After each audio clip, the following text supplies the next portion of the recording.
milkshake. I drink it up. Donnie. Yeah. Guy's German here wants to dock the country. Large. I said crap. Do you really think you have a chance against us, Mr. Cowboy? Hell, I can get you towed by 3 o'clock this afternoon with nail polish. We have you fought on all fronts. I like those odds. It's the Smoking Hot Nerds podcast. We just yelled, Brian! And, Over and over. and we are live. Smoking Hot Nerds podcast. What's going on, everybody? Hey, everybody. Hi, everyone. Been a 2 weeks, I guess, right? Since our last one. It's been 2 weeks. It's 2 weeks for you guys. I think it's been like a month. Yeah, month for you, a while for Brian. A harbinger. Yeah. This guy. The last time we were all together was when we had Eric Abraham on the show.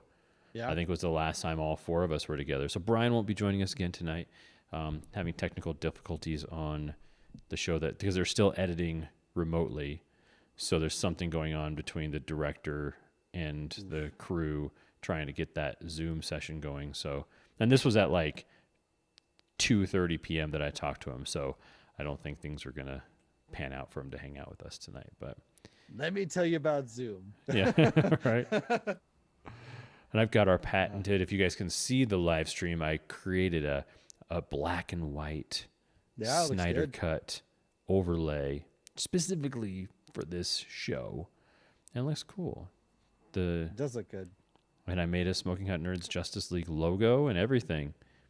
Yeah. That's I'll what wait for the lawyers. Yeah, I made all of this 7 weeks ago.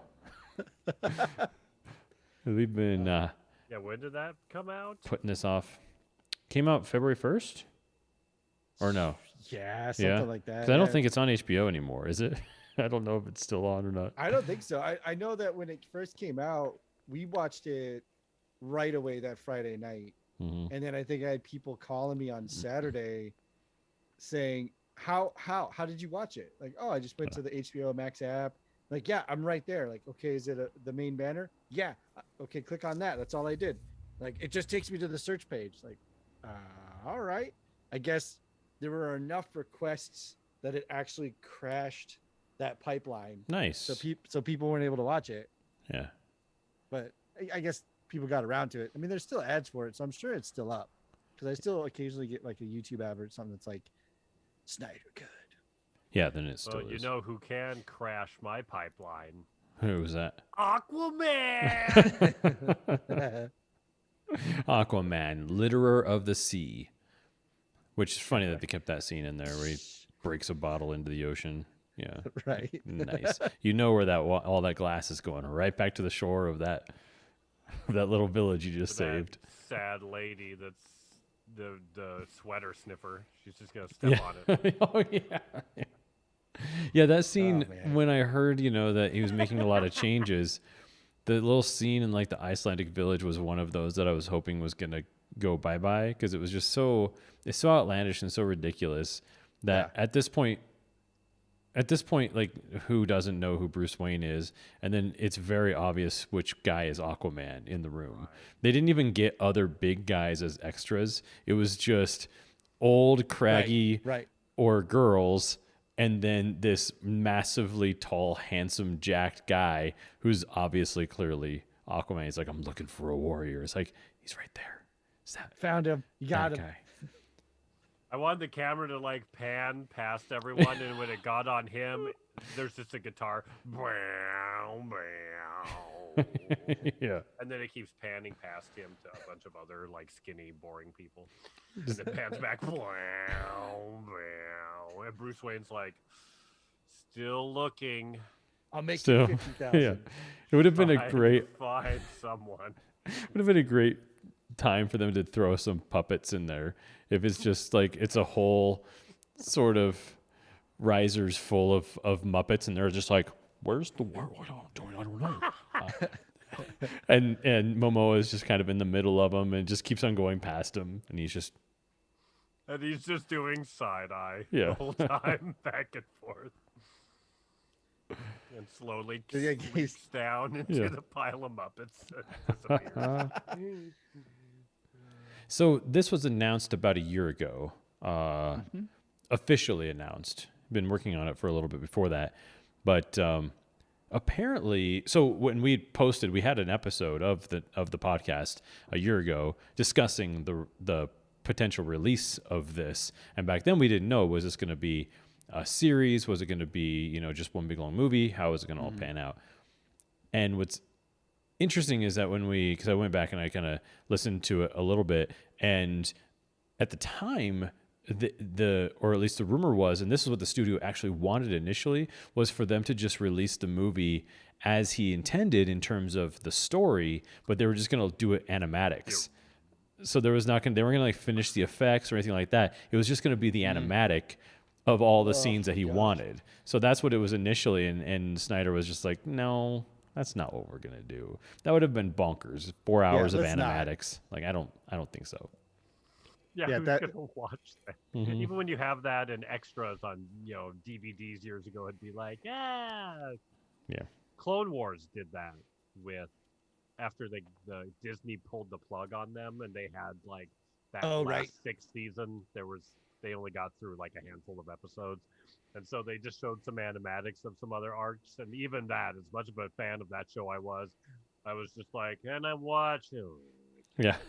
I can't watch just animatics for an hour. No, thank you. Yeah, animatics of animation is like, you're so close. You're right there. It's just finish it. Yeah, just do it. Just animate it. Just go. I don't need super high res textures. Just plot the models and call it a day. I don't need it. But so generally, though, I think we all kind of liked Zack Snyder's Justice League, right? I mean, I liked more than the theatrical, yeah. Yeah. And I didn't hate it hate it by the end, and I had to admit it. Well, the post credits is another story, but yeah, that's they're right. My general feeling too is that I went in there cautiously optimistic.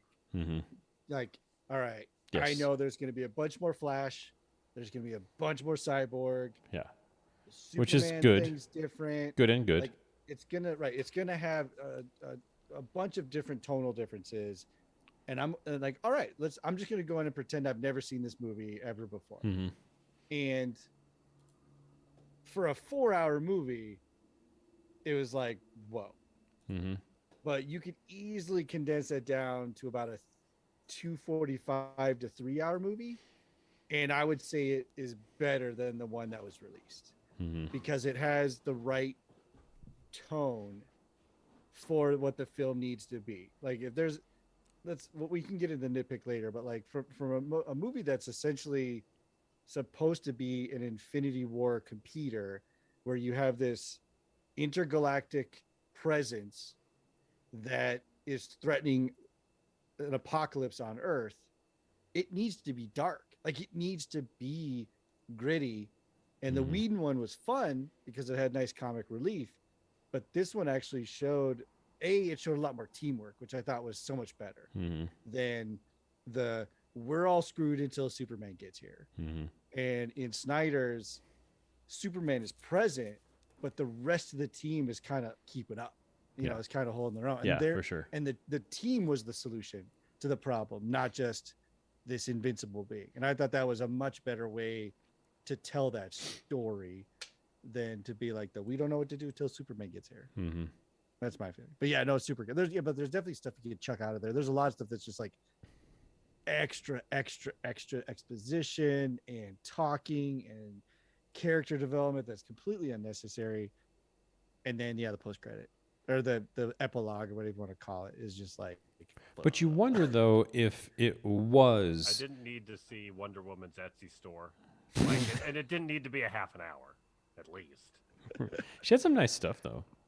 Sure. Yeah. I mean, she stole all of it from the museum she's worked at. She's a black market trade. It's Those fine. big That's golden how she wings were funds interesting. She can make some little miniature golden wings. I'd buy those. Little Funko wings. And her knitted version of everything is really cute. Yeah. Her knitted Batmobile was nice. It was very nice. But here's the thing though.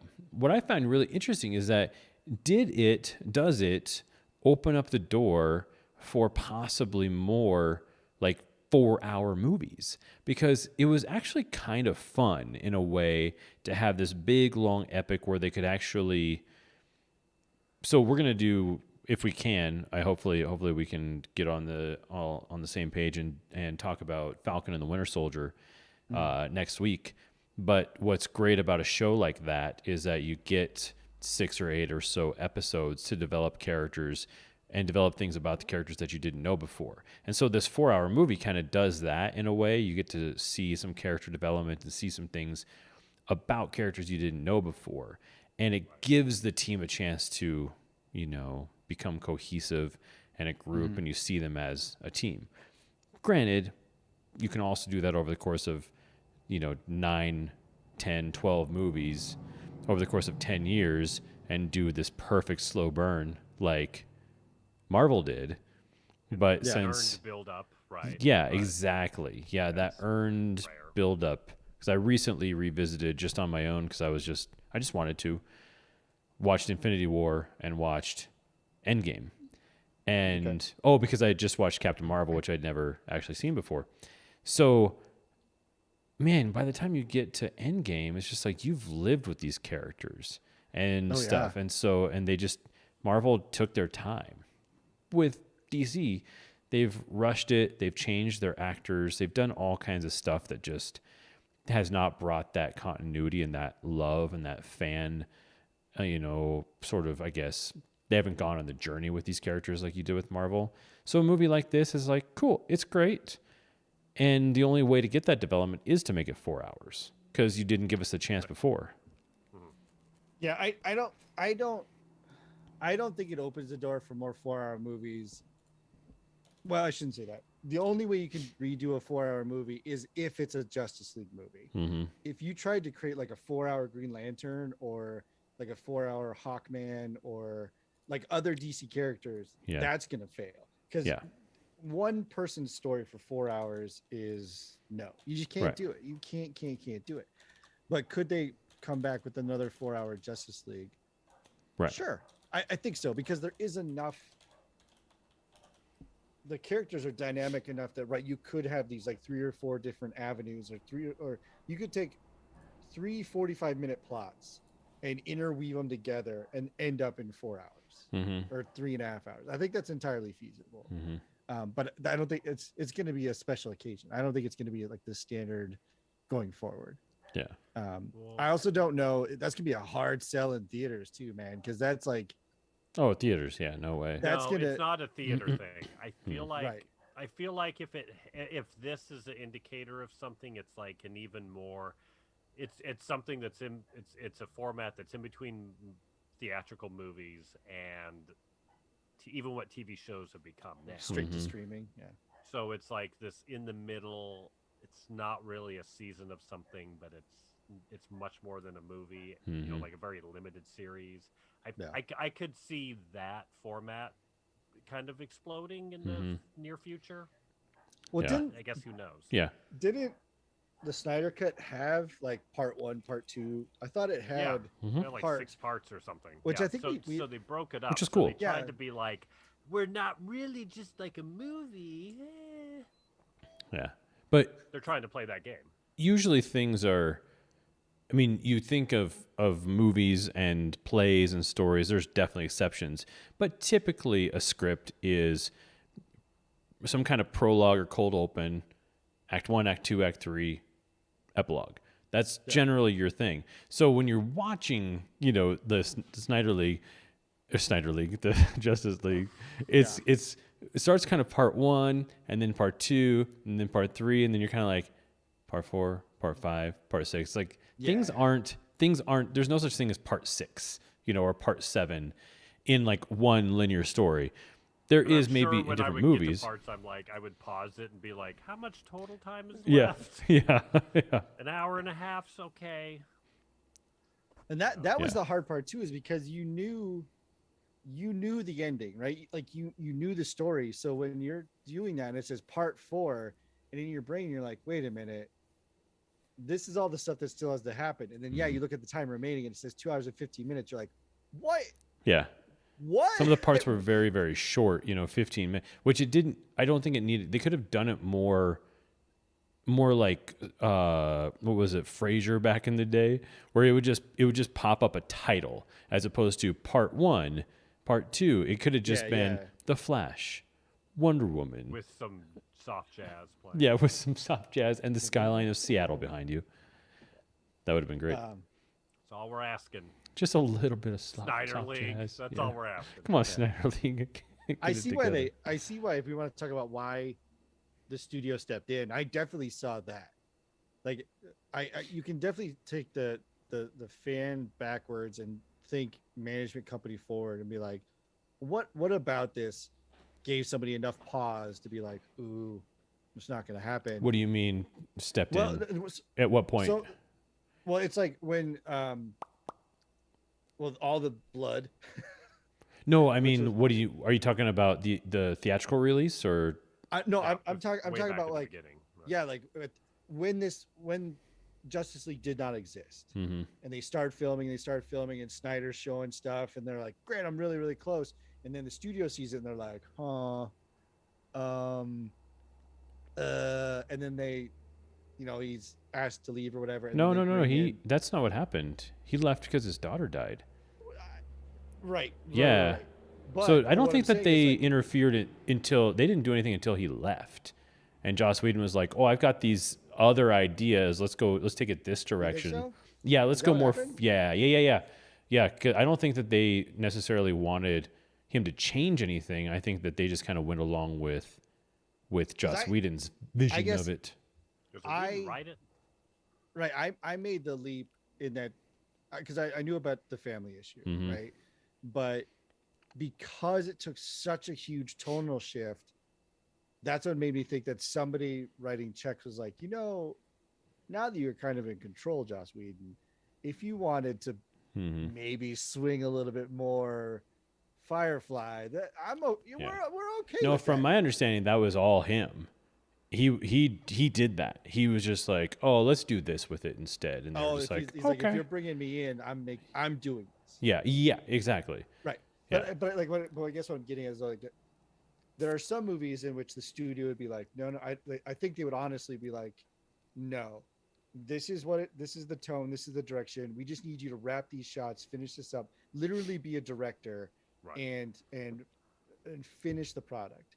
Versus, now that you're there, if you wanted to, because I think about Marvelize this a bit. yeah, Mhm. is it it's not AI, it's the movie with Haley Joel Osment that was Stanley Kubrick's film, Mhm. and then he Yeah, died. that's artificial intelligence, right? Yeah. Is Yeah. it AI. Yeah. is it AI? Okay, yeah. So like my memory is that's a little fuzzy too, but my understanding of that was that he was like 99% done with that film Hmm. and was just doing like the final little bits, and then he passed away.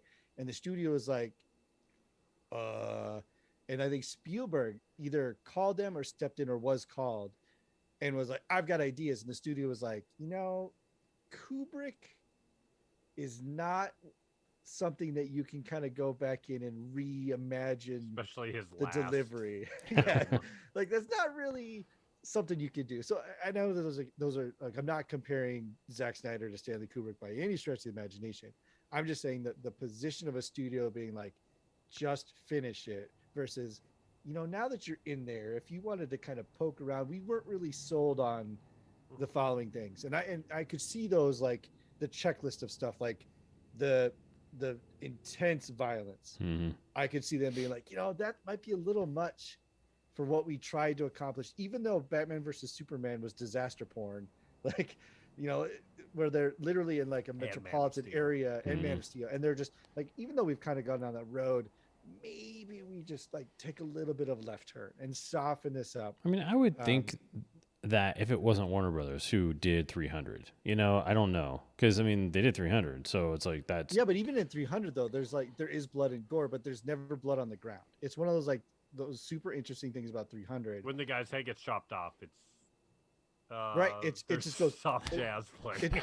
I think it literally just goes like thud. I think they're in but Seattle. It's not like there's this like rolling like raspberry jam scene. Like there's nothing like that. So that's just a fun little 300 fact. But what I still see where they were like hoof. But for me, that's why I like this movie, is because I am personally a fan of like the Dark Knight stuff that Christopher Nolan did, where it is grittier. Batman does get punched in the face. You know, he's not invincible because he's just a man. Like, he may be highly trained, but he takes punches. He gets knocked down. He gets his back broken. Like, he takes beatings. And that's why I thought the Snyder Cut was better, because it's like Batman is getting worked in this movie, but then so is everyone. The Amazons are getting worked. It gives a true sense of like, oh man, we're in peril. Like, there are real stakes to this. And like when Steppenwolf goes in and wipes out the Amazons, that's like, oh my God. And even that scene in of itself, I think they did a better job, because we right? Well, because we made the joke during Justice League that the way that the Amazons protected the Mother Box was easily the stupidest thing ever. Do they just stand there always? Well, and apparently it's in a like a glass domed building. But they've got this super elaborate hall with this block system that drops doors. It's like he just came in through the roof. Well, and also that they never considered, they were like, they're this advanced race of warriors, and they never came up with like a lever and pulley system so they could close the doors. Or like, no, we have to sacrifice our lives. We're going to train our entire lives to be the most fittest, badass warriors in all of the universe. But when push comes to shove, we will kill ourselves. By getting trapped in between walls. That just didn't make any sense. It's like, what? But this, what? at least in the Snyder Cut, they elaborated that plan where it was on the edge cliff. Where it was like a nuclear reactor. Like, if it starts to go, dunk it. Like, drown it under miles of rubble, kind of thing. So it's like, okay, that makes more sense than just this like backwards hallway. But I think that the Amazons that did trap themselves inside actually ended up getting out because Steppenwolf just went ahead and just broke through the walls, so it wasn't a problem. He was like, we're just gonna go ahead and go through this.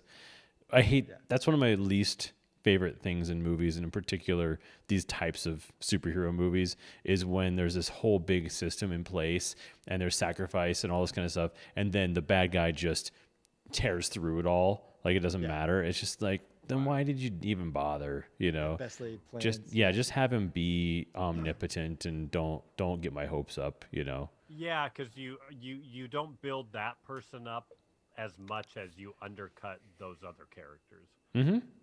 Yeah, you just kind of make all the Amazons look like jokes, where that's not what you're supposed to do. Yeah, exactly. Yeah, well, all their books were written in 700 AD, so. Yeah. So kind of got stale. Tell me what your perspective is about what I think is the most ridiculous thing in this whole entire movie, and that is that Earth was apparently the site of where. Yeah, you know what I'm going with this. Earth was the site of where. So sorry, what was Steppenwolf's boss's name again? Darkseid. Darkseid. So Darkseid comes to Earth. He's trying to destroy the Earth. It's the only planet in the entire solar system, the entire galaxy, that manages to all come together, men and gods and everybody comes together to defeat him. Fish and fawn. Yeah. And it's where he discovers this... the Omega formula. Yeah, the formula for how to destroy life or something like that is on Earth. How does he not know that it was Earth? How are they like searching the galaxy for this and not? Yeah, how does he not remember that it was Earth where they were? One place that defeated him ever. Yeah, I don't Did get he have that. A mental block? Like, they need a scene with his psychiatrist, and the psychiatrist is like, "Have you ever lost?" Nope, never. Are you sure? Sure. Yeah. Yeah. How'd you get those scars? She's taking notes with a chisel on like a pedestal. Ching ching. Are you sure? No. Okay. Ching ching ching ching ching. Hang on. Yeah. No, that ridiculous. That was just bad writing. It's lazy. There's no excuse for it. It's just bad writing. Yeah. Because you're right. It would take one guy to like pop in the room and be like, "Wait, he doesn't know that." Oh, no, done. Start over. Or literally any of his lackeys would just be like, "Oh no, it was Earth." Remember? And be like, "Oh yeah, I guess it was." That's. Or again, you have that scene. That's a Joss Whedon scene though, of like his lackeys being like, "Don't tell him that's where he got his ass kicked." There's like an intergalactic sticky note on the Hey, map boss! that's like covering Earth. It just says "not here." Yeah, because that's a super easy story point to say. No, he doesn't need to forget where it was or not remember or not know. All you do is just he got his ass kicked, and so he took these millennia amassing an army by destroying the rest of the galaxy, and then he was going to come back to Earth and take over. Like that's their problem solved. We're done Well, now. Wow, this guy has issues. Yeah. There's He's a really lot hung of up on stuff. losing. Yeah. Yeah, there's a lot of go. stuff in the Whedon cut that it was like, you did a great job of handling this problem, Whedon style, and then the Snyder cut did a great job of handling something Snyder style. But that is something that the Whedon version did really, really well.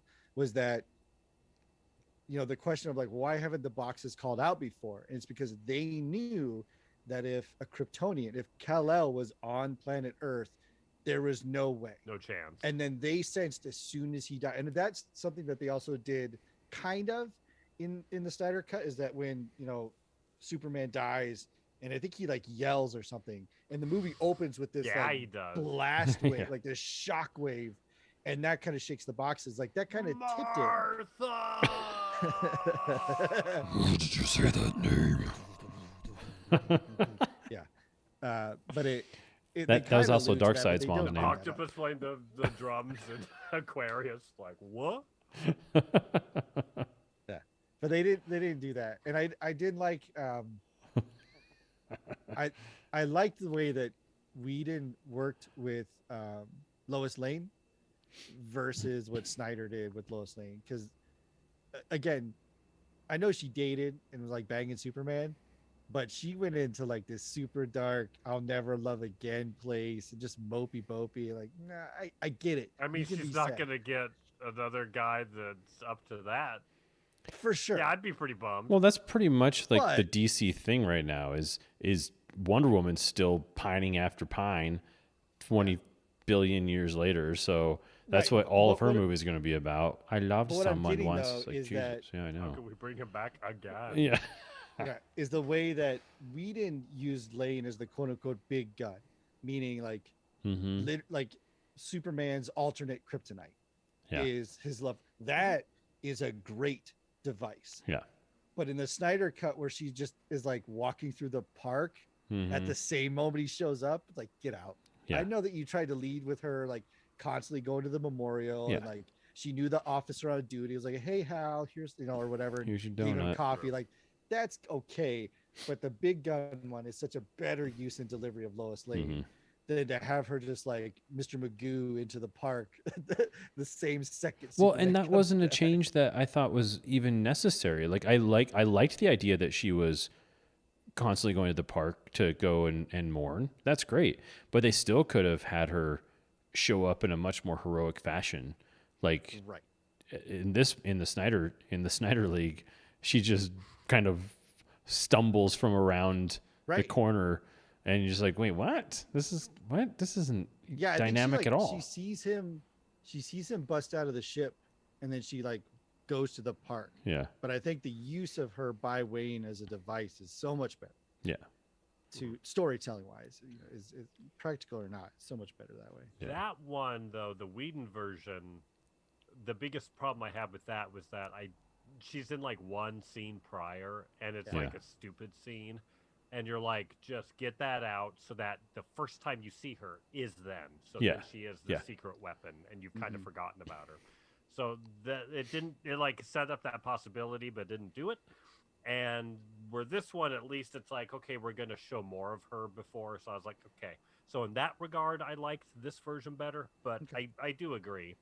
I think she should be, or I guess she shows up too soon. She can't like see it on TV and then show up. Yeah. Yeah, 'cause she's already kind of there, more or less, when it all goes down. Right. But I laughed really hard a couple moments in that fight. yeah, out of joy or because it was No, ridiculous. it's just funny. Yeah. Like, not ridiculous, just... I love Wonder Woman, but, like, there's the part where she, like, does something, and she's like jumps up at him or something, and he's just up in the air, and he just goes, "Oh, bap!" Yeah. And he just like splats her on the cement. It could have been any of them. I was just like, it was so cartoony in that like very dark cartoony moment. Yeah. There were some good smashing moments. Well, that was one of the things that I did really like about this movie was the fight sequence, but particularly when they're fighting against Steppenwolf, when Superman does fly in and Superman is just beating the hell out of him, and it's fantastic. Like the sound design was awesome, and just the way that they did it, and then him like using his eyes to cut off his horn, like it was like a cool fight sequence. Like it was really really cool. I was really digging on that. But then there was also the opposite of that was, so when they're in the like cauldron that's kind of underneath the bay, and they're fighting all the bugs. And then this was, I think, a byproduct of it being too long. They have this big fight sequence, and then they all are in his like little bug crawly thing on the wall. And then they all kind of are on it, and then it like cuts to something, and then it cuts back, and they're just all of a sudden out of danger. I don't know how it happened. They were just like, they were all kind of crawling out of the cauldron inside, because Cyborg gets in and he... Does it break? I think it breaks, right? It breaks, So but then it's trying to Cyborg gets in crawl and fixes breaks, it. And then they're all just stuck down there. Yeah, but So then they kinda just... crawled off it, I think. Yeah, I think so. But that's the thing, is that there was no... They didn't plug in a scene in there to show how, because we're supposed to be like, they're in danger. The ocean is filling up this underwater area that they're in, and then they're just suddenly out. Yeah. I can't remember. Yeah, they crawled the little bug thingy up above the water line. So I think we were just meant to assume that the water was like stabilized, like it was at the same height as the bay. Oh yeah, it would have dropped, right? The bay level would have dropped, and then the water. Yeah.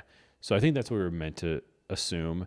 But that was where I was just like, the first moment where I was like, oh, this movie's too long. Got it. They just didn't come up with a way to fix that because they needed another scene.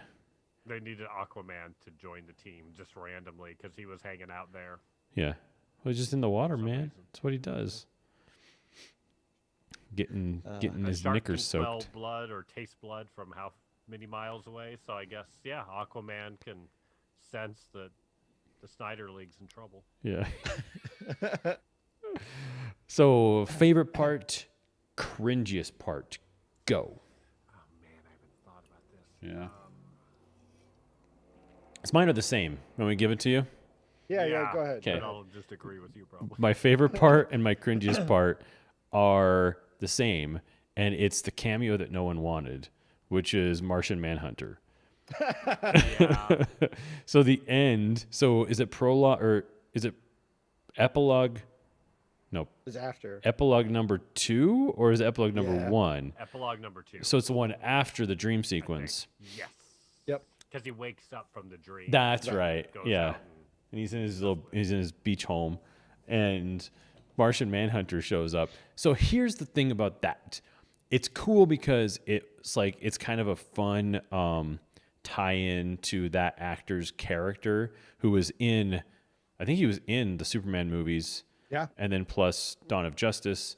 So, and but then now we know, he's this sort of alien creature who's decided not to be on the sidelines. He wants to help out and assist the humans in is he winning. Military? What is he? Yeah, he was a general he or was something. Acting as like a colonel. Yeah. So he had something to do with Did the his movies, eyes but I don't flash remember. in previous movies? Did we Nope. get a hint? They made this decision posthumously. I mean, in the sense that this is just what they decided to do with the character in this movie. Well, I think that I don't know a lot of the Martian Manhunter lore, but I do know that Because who he does? has a human alias. Right. And I think that's what you get in the earlier films. It's like Colonel James. I'm just going to use that. So it's like you see him in Dawn of Justice or Batman versus Superman, and Colonel James is there, and everyone's like, that name is really familiar, but they didn't do anything with it. And then in this one, they bring the actor back, and then then they confirm like all the. It's almost like somebody read the Reddit post and was like, "Oh yeah, no, that was an accident, but what the hell?" Yeah, because he doesn't need to be. I mean, it'll be cool, but it's a really good example of a character that would be okay to change like a little bit, because it's cool that he's there and they have this conversation, but then when he goes, "Some have called me Martian Manhunter," you're like, ugh, didn't have to say your name. Like, you really didn't. You could have just flown away because your name is dumb. It's another issue in which Marvel did something better. Like, there's always the Marvel DC comparison. Yeah. And Vision and Martian Manhunter are effectively like same, right? They're Bump and uglies. Yeah, right. That what you're implying? Yeah, that's what I'm implying there. They're super mega close. Phasing into each other.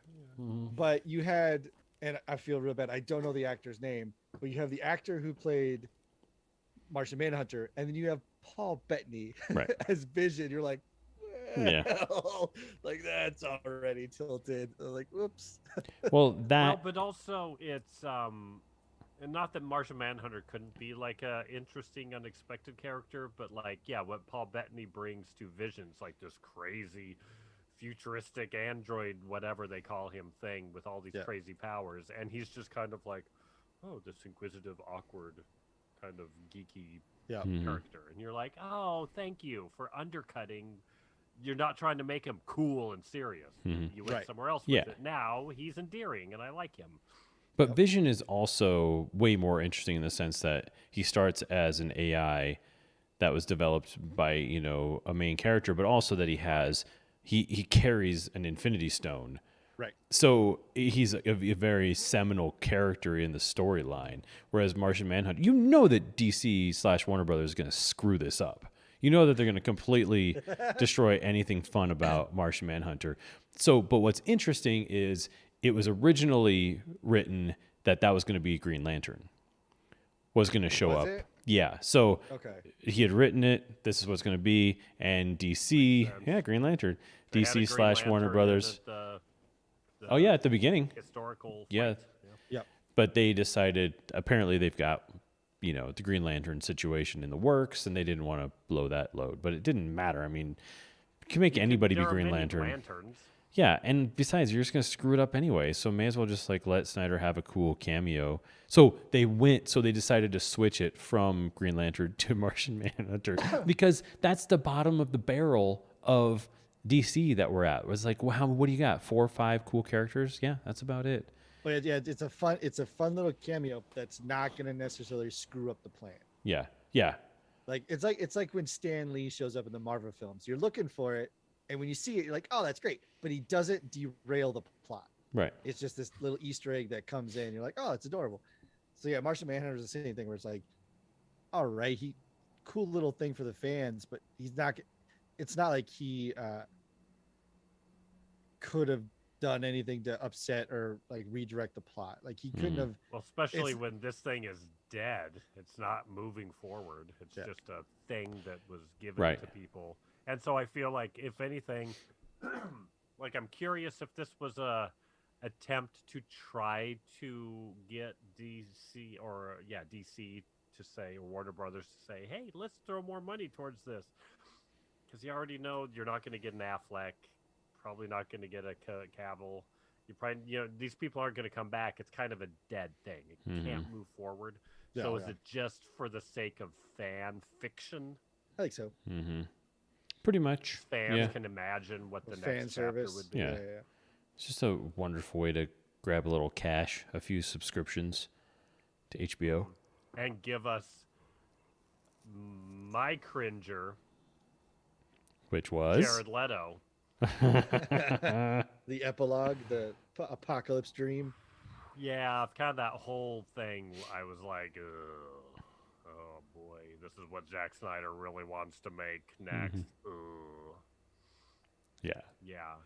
And then that Jared Leto does. I feel like Jared Leto went, what would Jim Carrey do? How would Jim Carrey be the Joker? And then that's what he did. He would be the Joker by being the Riddler. Done.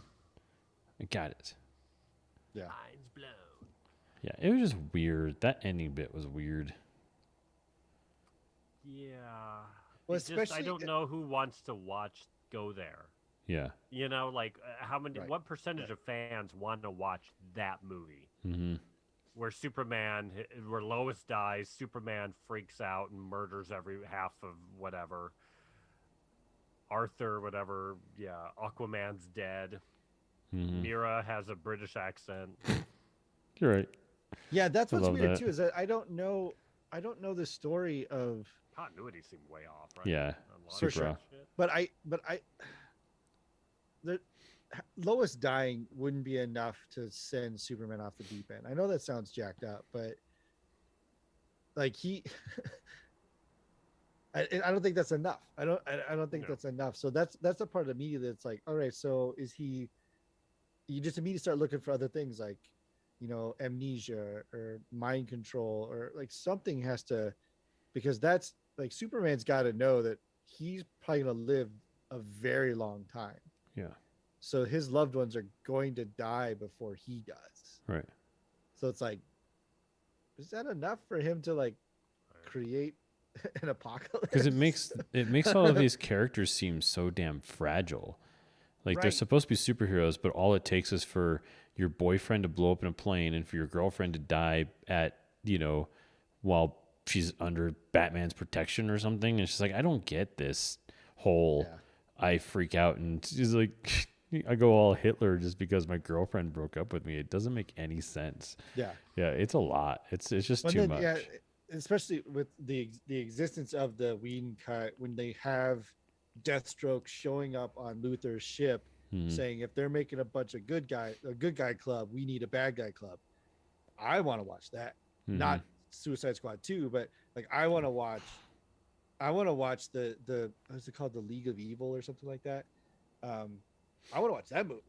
But then for them to bring Deathstroke back and then have Mira avenging Arthur, and then who else was in there? Like the Flash was like weird. super decked out, and Cyborg has continued to augment, and then like the Joker's there. It's like, Well, that's come on. the problem. Batman. That's the problem with the whole situation is that, so if Superman is like the penultimate hero and he's what we need to save the world, then when Batman goes bad, or then when Superman goes bad, then the world is screwed and everyone dies. So there's no avenging Arthur. There's no saving the world.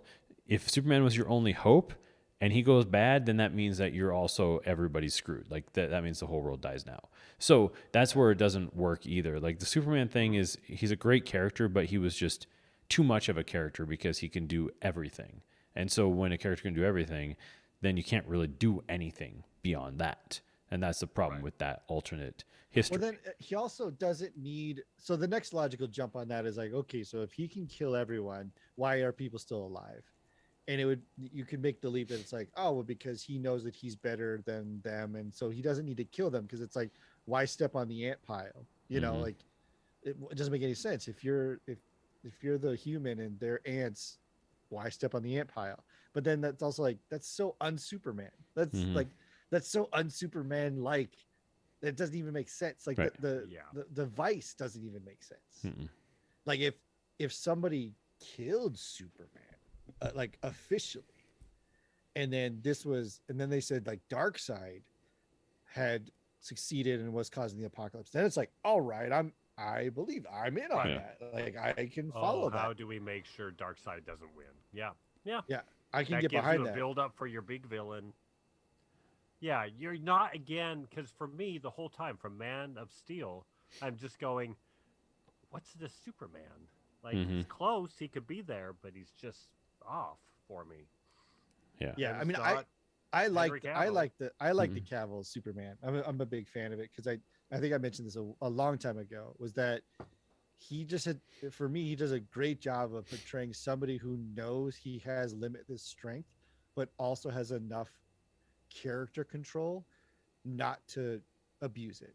And like the scene in particular where he's serving drinks in Alaska or whatever, and that trucker pours a beer on him, and he just kind of goes, It's like because he knows he's like, I could send you through the moon. Yeah, but I mean, he trashes his still truck. does but- a thing, and I think even that isn't like yeah, and I think that's where it comes down. Like that scene for me, when you see, oh, he destroyed that guy's week, you know, like Yeah. that guy's losing money. He's paying for it. Where I feel like, if anything, Superman should go so far above, be so much better than us, that not only does he go whatevs, but that the guy's truck broke down and all the logs had broken off, and that's why the guy's an a-hole. And Superman takes it, walks away, and fixes his truck for him and flies away. And when the guy comes out, the guy goes, "Is that what?" And then you go, "Oh man, Superman's better than me." Yeah. And you go, "Wow, he's got all the power in the galaxy." Yeah. And I he's agree. better than me. And yeah, I don't know. That's just my take on But that's the whole point of Superman. I mean, that's all of his dad's speeches to him is all that kind of stuff. So it just never gets paid Kevin off. Costner's that dad angle is what I didn't like about No, it. his dad. His Superman dad. Yeah. That's like the stuff that he's Russell talking Crowe. about. He's like, yeah, you can destroy them, but you have to become them, blah, blah, blah, and treat them with blah, blah, blah. Yeah. Because that was verbatim, by the way. That was the line. Blah, blah, blah. Like, Mr. Crow, can you do it with the lines? Oh, I don't want to. No, we're just going to go with the blah, blah, blahs. I'm out of here. Can you drink less whiskey while we do this? Yeah. No. I'm getting in character. Do you have any scotch? Then switch we to do the tequila. blah, blah, blah. I liked the Cyborg stuff and the Flash stuff though, because I think it does bring out their strengths. Where the Whedon one, like I said, the Whedon one was just, we can't do anything until Superman gets here, and in the Snyder cut, it's like they might have been able to manage all that by themselves. Right. Although I don't know if I like him having to go back in time thing. Yeah, I mean, Like the one bug, super sniper bug. I'm like, right. All right, I guess. Yeah. I did think That was that one issue. Yeah. was a very interesting. Again, tonally, they fail, right? In this movie, they failed, Sure. and then to use that like, oh, but wait, time travel was like, Hey, remember the first all right. Christopher Reeve Yeah. Superman movie where he has? Is it the first one? Yeah. Yeah, I think so. He has First to go or back second, in yeah. time because Lois dies. Yeah, he flies in the reverse. He spun the world around. Hoover Dam breaks. Yeah. Yeah. Well, That's all I could think of was going. Yeah, it's they're the same doing thing. An homage to this. Yeah. Right. equally though ridiculous was the like I don't know why they kept this in the movie either. When Wonder Woman is looking for Cyborg and she locates him, and then he sends a message, "Meet me here."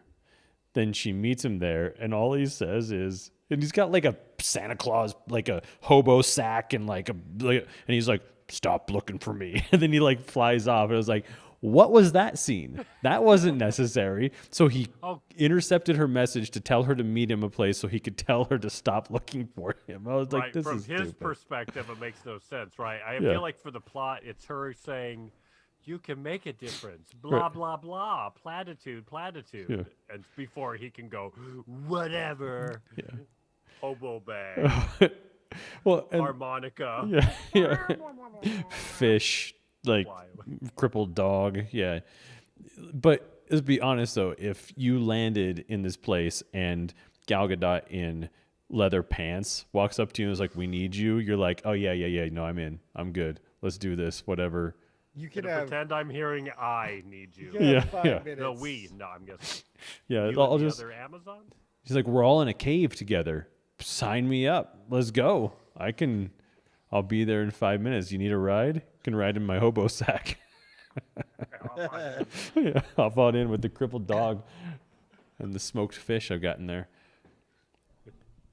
There was a little bit of that ridiculousness when she has like the tea conversation with Alfred too, where that was another scene where they're making tea and he's like, don't don't molest the berries or whatever he was telling her. And she's like, I know how to make tea. And he's like, no, don't do it like that. And it's just like, this is really unnecessary. This Right. That's the kind tea of stuff versation.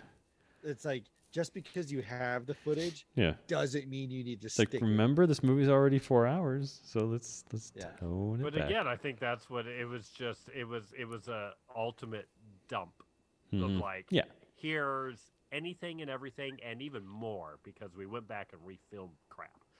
I got $70 million more maybe. Yeah, it's like Samurai Cop. We filmed it. We're using We filmed it. You're watching it. Yeah. Yeah, we paid for all this expensive. If we're remastering this, you're watching it. I don't care. All these teraplops, you're getting all of them. Yeah, teraflops. So what's interesting too about that dream sequence I was going to mention was I was reading up about it, because I remember watching it and going, this looks way different than any other part of the movie, and I was couldn't put my finger on it. And he shot his new movie, what's it called? Something of the Damned, World of the Damned, or whatever Zack Snyder's new movie is. Yeah. Oh. Gotcha. That's him. You're talking about the one where they're trying to do a bank heist in Vegas, and it ends up being the same time as the zombie apocalypse. Yeah, I think so. Dave Bautista. Yeah. Yeah. So they shot that movie. I forget what camera they used. I think a red camera. But they're shooting on like super fast primes, like go to like 1.4 in the aperture. So when we call that, we're shooting wide open. So when your lens has the ability to, we can open the aperture completely, so all the light can come in, and you get that really shallow depth of field. So he shot this Army of the Damned, or whatever this movie's called, completely wide open. So every shot is at 1.4. So he did that on that dream sequence, and they also shot it on a soundstage, but they grabbed one of the like sunlight lights, like the lights that they use to recreate moons and suns and stuff like that, and literally faced it straight into the camera. So that's why it's so hazy and like out of focus and soft and dreamy. It's because he shot the whole thing at 1.4 with like the light literally in the face of the lens the entire time. Yeah, so that's why it was so weird, because usually movies are shot at like, like f6 to 12. It's like because they're usually using like 135 millimeter lenses, but they're shooting it at less shallow depth of field, so you get a lot in focus, but there's still depth there. So that's why movies are very rarely shot the way that he shot that sequence. That's why it was so kind of funky. And then so like that scene where Joker turns and he's like, and he laughs. Like, that's the thing. Like, there's that sunlight shooting right at the lens, and it's just like really, really freaking weird. I like it. I mean, it's cool. It's fun to mix it up a little bit. Well, it's probably the artist would say like they did that on purpose so that your brain knows that there's something different about this. Yeah. Yeah. So that when it becomes a dream, you're like, oh, that's why my brain is tickled a little bit, because it was a dream. I wonder if he shot it that same way in the Batman v Superman. Those same future. Oh, he's got the same I don't know. stuff. I don't know. Yeah, maybe. Yeah. I don't think so though. It wasn't as washed out. Like, I don't think. Well, it felt like there was more depth happening. This one felt like like when they're standing on the edge of that like busted overpass, you felt like the camera was 4 inches away from falling off the edge of that thing the whole time. Well, and with that last sequence, it also made it easier to shoot everybody separately, because I think they had everybody separate. Probably. I don't think anyone was together that whole time. It all looked very kind of CG. Yeah. So you can composite things a little bit more when you've got that crazy amount of depth, and you just, that guy that we didn't shoot, we're just going to put him out of focus. And so just certain things you can do with it that make it a little bit easier. But yeah, it was very weird, but I don't know. I'm rolling with it. Well, I love shooting wide open. So after 3 hours and 45 minutes, that's a harsh turn. Yeah. To try, and then because you get it, and you're like, wait. Well, yeah. Like you just earned that they're a team. Yeah. And then you go, just the kidding. future Superman's gonna murder half of them. You go, what? Oh, that reminds me. Totally. What are you doing? Yeah. The whole Cyborg entering like the mother box matrix to defeat it was a huge shift. Yeah. from the Whedon cut, because the mechanism to separate the boxes totally different. Totally different. Which I thought was an interesting, not good or bad.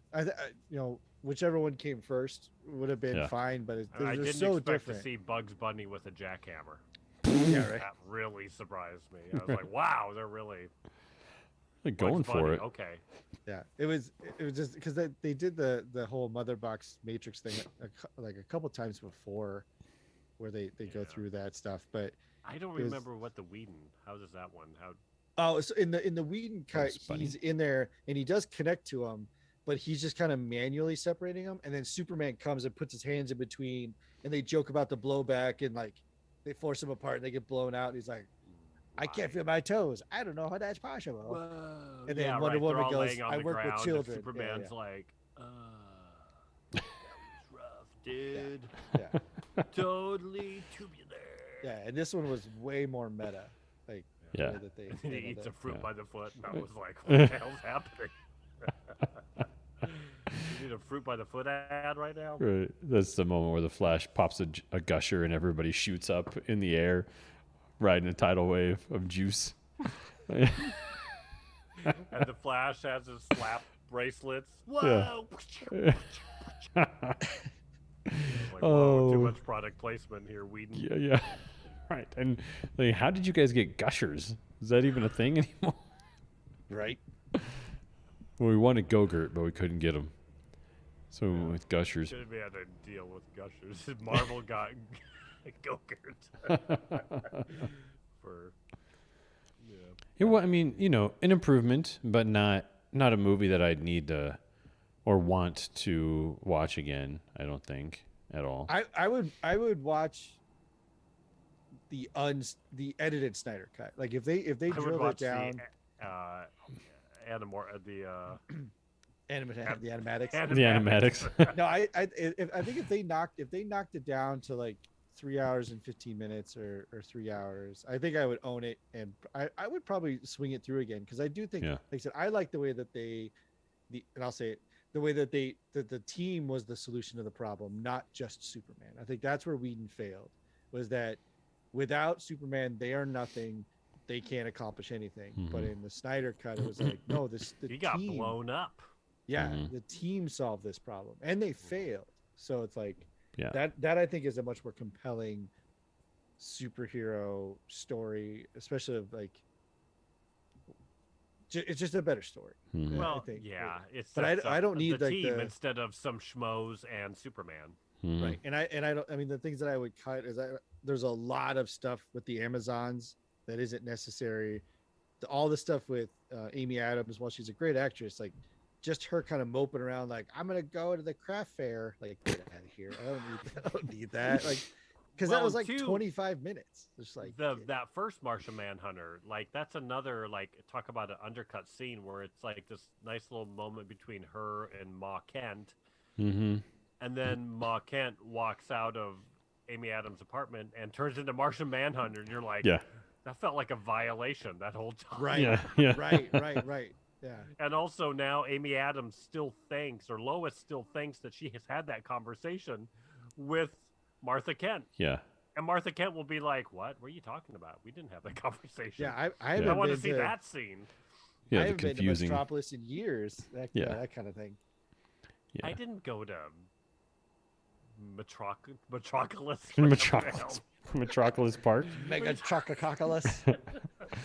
Well, it still bugs me though that Ma Kent didn't pay her bills and she lost the farm. Like that just like doesn't make any sense. That so Kevin Costner, with all of his morals, like didn't save enough money or didn't pay off the house, right. And that so by now the house is yeah, paid off. And or Superman never did have that. A life insurance policy. Yeah, or that Superman didn't just like rustle a bunch of gold from a cave somewhere, and I mean that'd been easy. He just goes and he mines some gold, and then he's just like, "Here, Ma, you're fine off now." Pirate treasure that he finds occasionally. Yeah. Or he's just like, if I fly into space and find a meteor full of gold and diamonds. And then bring it back to Earth, That's not illegal. Right. Yeah. I That's found stealing. Yeah. some stuff. Its space wasn't doing anything with it. Yeah, space didn't need it. I want that story. Well, I mean, come on, he's Superman. You didn't have a merchandising deal. You didn't have an agent. See, Yeah, that's what I exactly. would love to see. Just Martha Kent. Just all of a sudden, one day, she just shows up to her job, and she's just wearing like decked out in diamonds and gold, Yeah. Gold teeth, looking like a gangster. diamond grill. Yeah, that is Fur actually coats. a good point too. There's none of that. Like in the Marvel universe, you kind of see not necessarily the merchandising, but you kind of see the Avengers being a part of like the pop culture to a certain extent. But in the Snyder'S / DC / WB, there's none of that. Like nobody's walking around with like a Spider-Man doll or anything like that. You know, it's all very, very, very just dark and dank all the time. But like even in Dawn of Justice, when he dies, they've got this huge Superman flag that they drape over the London Bridge. And stuff. So like they're aware of the symbology. Like they know. But there's no the fact that merchandising. There's no like there's no Superman coffee mugs. You know. Yeah. It's like that's not how that would work. Like Right. I just like think about how stupid our society is right now that you could be semi-popular on a social media platform and then 6 months later you're a millionaire with your own like makeup line. Yeah. Like so you're telling me that Superman didn't have a public relations agent. He never was endorsed some cereal, anything like that ever. Right. You know. Right. Yeah. You can't tell me that didn't happen. And that's the thing. Superman could be Especially if Superman. his mom might lose her farm. Right. Well, she was too proud. She never told him, and you know he Never can't read told. minds. And he's Or too can dumb he? to figure out Yeah. that maybe she's struggling. Right. I've been in people's offices and seen like collections notices on their desk. Like Superman could do a little snooping around his own house and see that Ma Kent's not paying the bills. He just Hey, Mom, sneaks in what's all and this looks final over. notice? Yeah. Because didn't she have like a pile of them or something? Like she didn't hide them. There was just a pile of final notices. I guess you know? it kind of implies that like once he died, there was more financial support that disappeared when Clark disappeared. Yeah. So I guess you could like buy into but you as an audience member have to walk there yourself. Yes. And we're aware that farming is hard. We all know that, you know, firsthand in some cases. And, you know, so you're not making a whole lot of money. But, I mean, there's ways to sold the get land. money. And She's that's, not farming. exactly. That's selling the farm. There's corn growing. I don't see her ass on a tractor. Yeah. Right. Unless, and if she is, you just need to show it. At the end of the day, it made for a really good line, you know. How'd you buy the farm? Bought the bank. Good. I bought the bank. Yeah. It's just a reflex. Yeah. I bought the bank.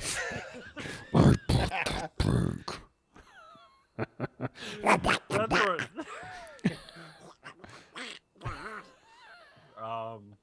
Man, yeah, moments like that, I do wish it was Christian Bale, Yeah. but dressed as Batman. Yeah. Everyone else is just in street clothes, helping Martha, whatever, clean up the house. Yeah. He's just standing there. I helped you out.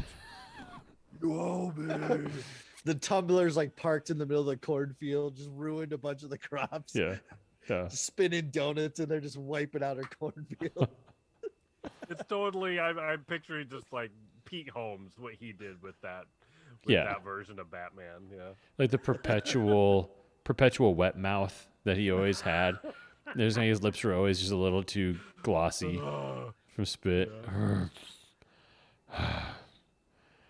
But I like the idea of Christian Bale just too tight, just like if he was just like- wearing the cowl, just the hat, but a suit, like a suit and tie. Oh, But so he just always walks around with the hat, so he can talk like this all the time. No one buys it otherwise. Batfleck, whatever you call him.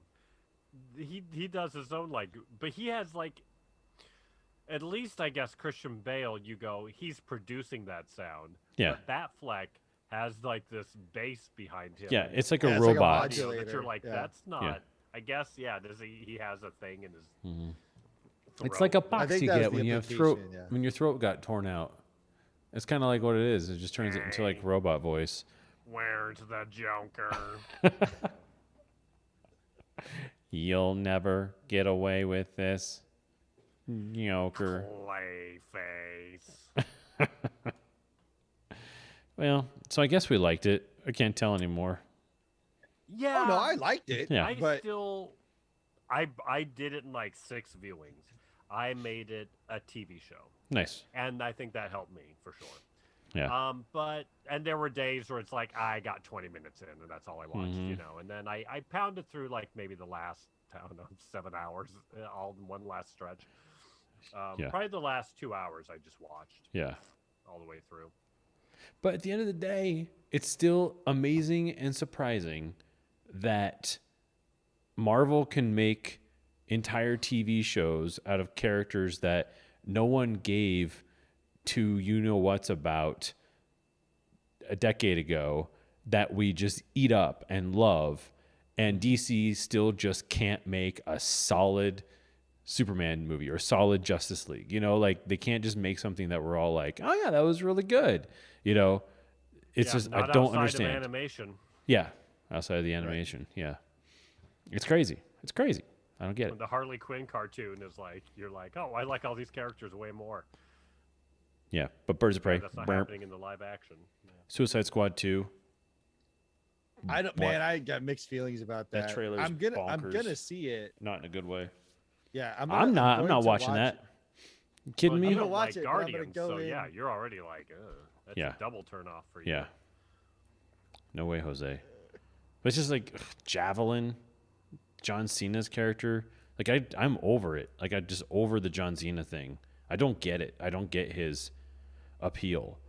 Like, oh, big dumb muscular guy. Yep, did that already. We're doing it. Marvel's been doing it for a minute, and it's working. Still prefer The Rock. The Rock? Oh, you No, mean just in general?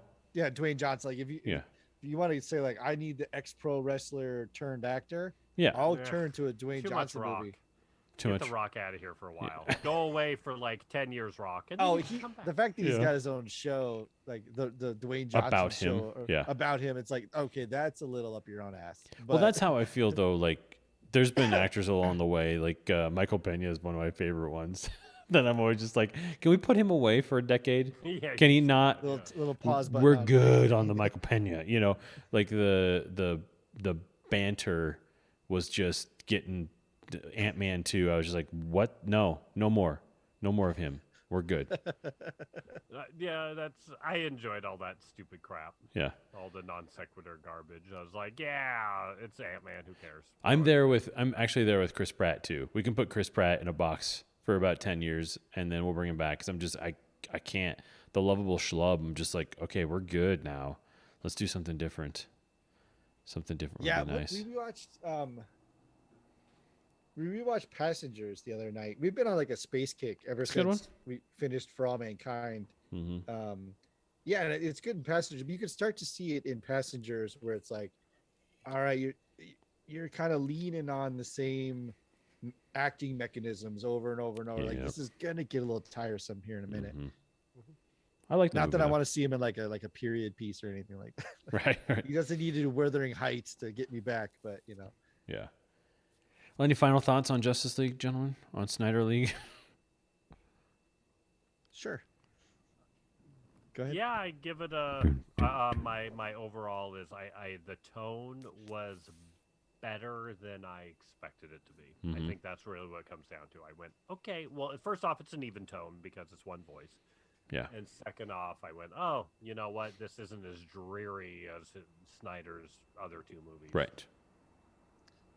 Yeah, I was if you were to count the percent increase in joy, I went in super low because we already knew like it's a recut. Like technically, the one we've already seen is the recut of this work. So this is So I already was going in with like extremely low expectations. It was like just be cohesive and I'll be fine. But the fact that there were certain things that I did like. Again, the way that the team is the solution, by doing that you get other story about other characters. Mm-hmm. All that stuff, I was like, yes, this is Yeah. good. The feeling of like we have it, so put it in the movie was kind of like, nah, man, you don't have to do. There's a lot of conversations that don't need to happen. There's a lot of additional exposition that doesn't need to happen, and there's a lot of plot devices that don't make any sense. So I can see why it feels like the studio is like, if you want to make some changes, we're good with that. Right. But had this been the release, yeah, I'm in. I dug it. Mm-hmm. So, Well, there it is. Justice League. Zack Snyder's Justice League. 4 out of 5. 4 out of 5? this is a 3 out of 5. 3 out of 5. Wow. I wouldn't nominate it for anything. No. But it's a strong 3. But Yeah. it doesn't catch a nomination. Even, I mean, I don't want to give it like the technical nod, like sound design, visual effects, that kind of stuff is like, well, it probably would have earned something along those lines. Sure. But not enough to be like definitely. Mm-hmm. Yeah. So. Well, good. Redone villain CGI. Yeah. Yeah, no, right. When that becomes an Oscar category. Yeah. Spikiest villain. This would definitely win the Oscar for spikiest villain. Most articulated points of light. Yeah. If I could do CGI, I would do like now presenting the Snyder cut of Mary Poppins, and then it's just spikes and all this crap. Yeah. All these classics. She'd covered in spikes. The chimney sweep guy walks through his office, and all of his different chimney sweep costumes emerge from the walls. Which one will he wear? Oh, the one covered in soot. Yeah. Again, the one all ashy. Man. Well, we didn't exactly review the movie, but hey, that's what we felt about it. We felt Talked about it a lot. Yeah. I think that overall, we'll say, yeah, watch it. Nah. Yeah. If you want to watch it, watch It's worth it. It's worth it. It's worth it, yeah. It's not so close to the Whedon version that you're like, I've seen all this before. I didn't even remember the Whedon version. They definitely made some decisions and turned some corners to the point where you're like, this is almost a completely different movie. Yeah. Oh, yeah, for sure. Definitely. Yeah. And hey, good news. Cyborg's still angry. So there's that. Yay. Yeah. He's angry, and there's a lot less fish sex in this. I didn't know there was any in Whedon's version. It's all in the background. You gotta be watching the scenes. Yeah. Oh, he put it in there. Yeah, well, it's in there. Yeah. If you want to see a guy in a hoodie carrying around a sack full of fish, this is your movie. Just know they're doing it in there. Yeah. No It's a one spawn doing sack. it with you. He's on the sack. I'm the only one who can carry this sack. Are those piranhas in there? No, it's just horny fish. How do you keep the water in there? Force field. Oh, so stupid. Yeah. Yeah, but it makes us laugh. It's a good way to end this one. Yeah, yeah. Well, everyone, thanks for listening to the Smoking Hot Nerds podcast. Zack Snyder's Justice League. I can't say words. Juxtaposition League. Juxtaposition League. We will now switch into Nerds After Dark, where we catch up on all the events of the week. In the meantime, have a great night. We'll see you next week. And now it's time for Nerds After Dark, brought to you by Zima. There we go. Ooh, we should get a new sponsor. Yeah. Hint. Hint water. Take the hint, everybody. That would mean we have to get a sponsor from a company that's not Dead. defunct. Yeah. I know, right? We'll work on it. We're working on it. Hey, Nerds After Dark. So far, no That's tier. us. Our viewership, though, has gone up, but our audience size, according to Anchor, has gone down to 2 people. So we know you're one of them, Nick. Thank goodness. God bless your little I'm also heart. on YouTube. Hey, there you go. So we got a That's you. YouTuber. Yeah, I got 12 followers on the YouTube. Which Oh. Do we really? Yeah. Oh, wow. We're a big deal, you guys. We're like Snow White up in here Yeah. with all these. I mean, it's All it's these funny, dwarves. but, We have like, 12 dwarves. She That's did. great. Yeah. 7, but I was going with 12. I literally couldn't remember. Yeah. Snow White. Snow White. There's happy, dopey, sleepy, sneezy, bashful, Doc, Slightly cantankerous. and then there's Chunky. There's mopey, pervy, hungry, sneaky, Fish sack. and Dopey. lawyer. Yeah, and the lawyer. And then lawyer. And the fiduciary. Right. The fidouche. The fidouche. Oh, people, Nerd After Dark. It has been a month Yeah. of Yeah. nonsense Yeah. over at the Hill House. Yeah, it has. What have you been up Oh, to? no, my God. So this all started about Making a month technology ago babies. when I'm on my machine All the babies. and I'm doing work and da, and then I go away and I come back and I see this nice hot blue screen of death.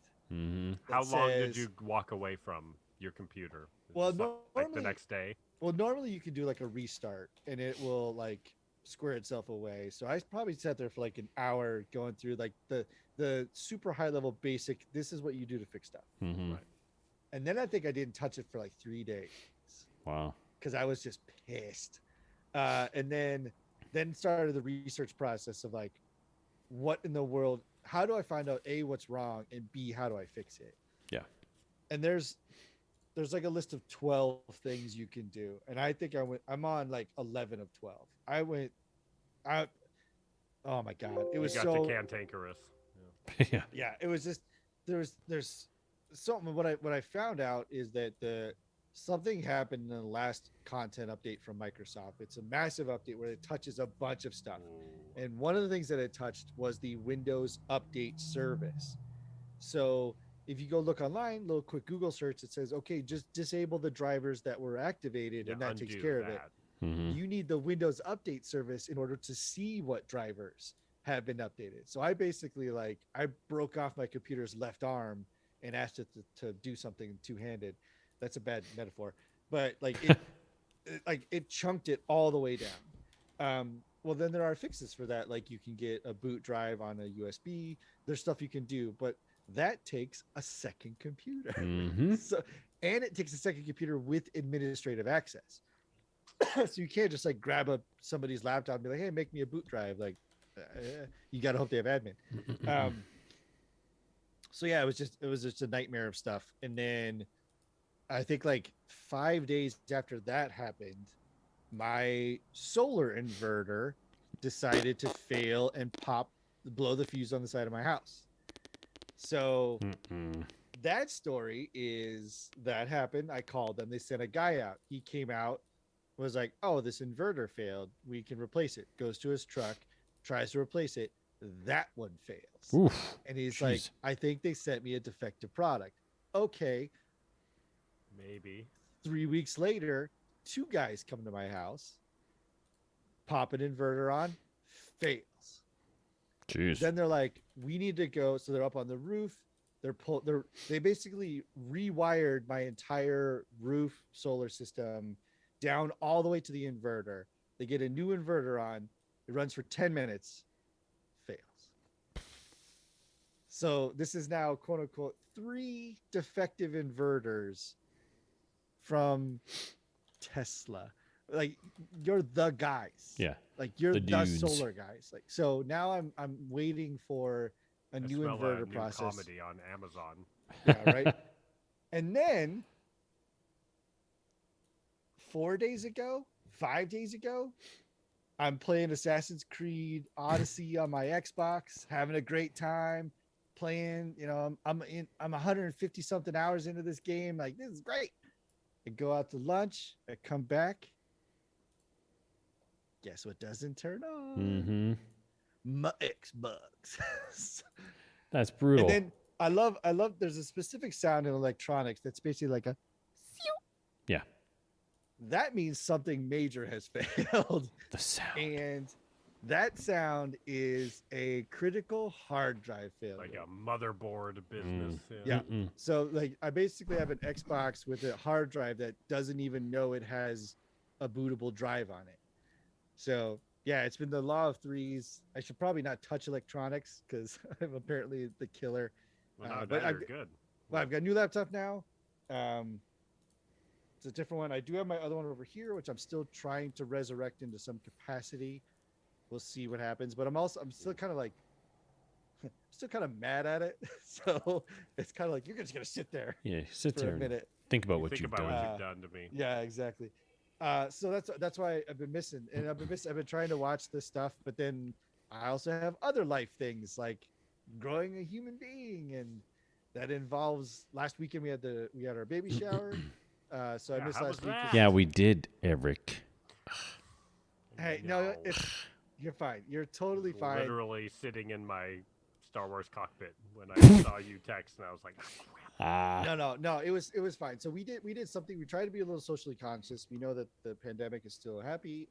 It's still happening, and that that people have various levels of sensitivity. Like I've been vaccinated, but Andrea can't, and so instead of doing like let's shove 40-something people into a room for 2.5 hours and figure this out, we did something a little different. So on Saturday, we did a drive-through shower. It was a 4-hour window where we basically told people like, hey, just come to the house.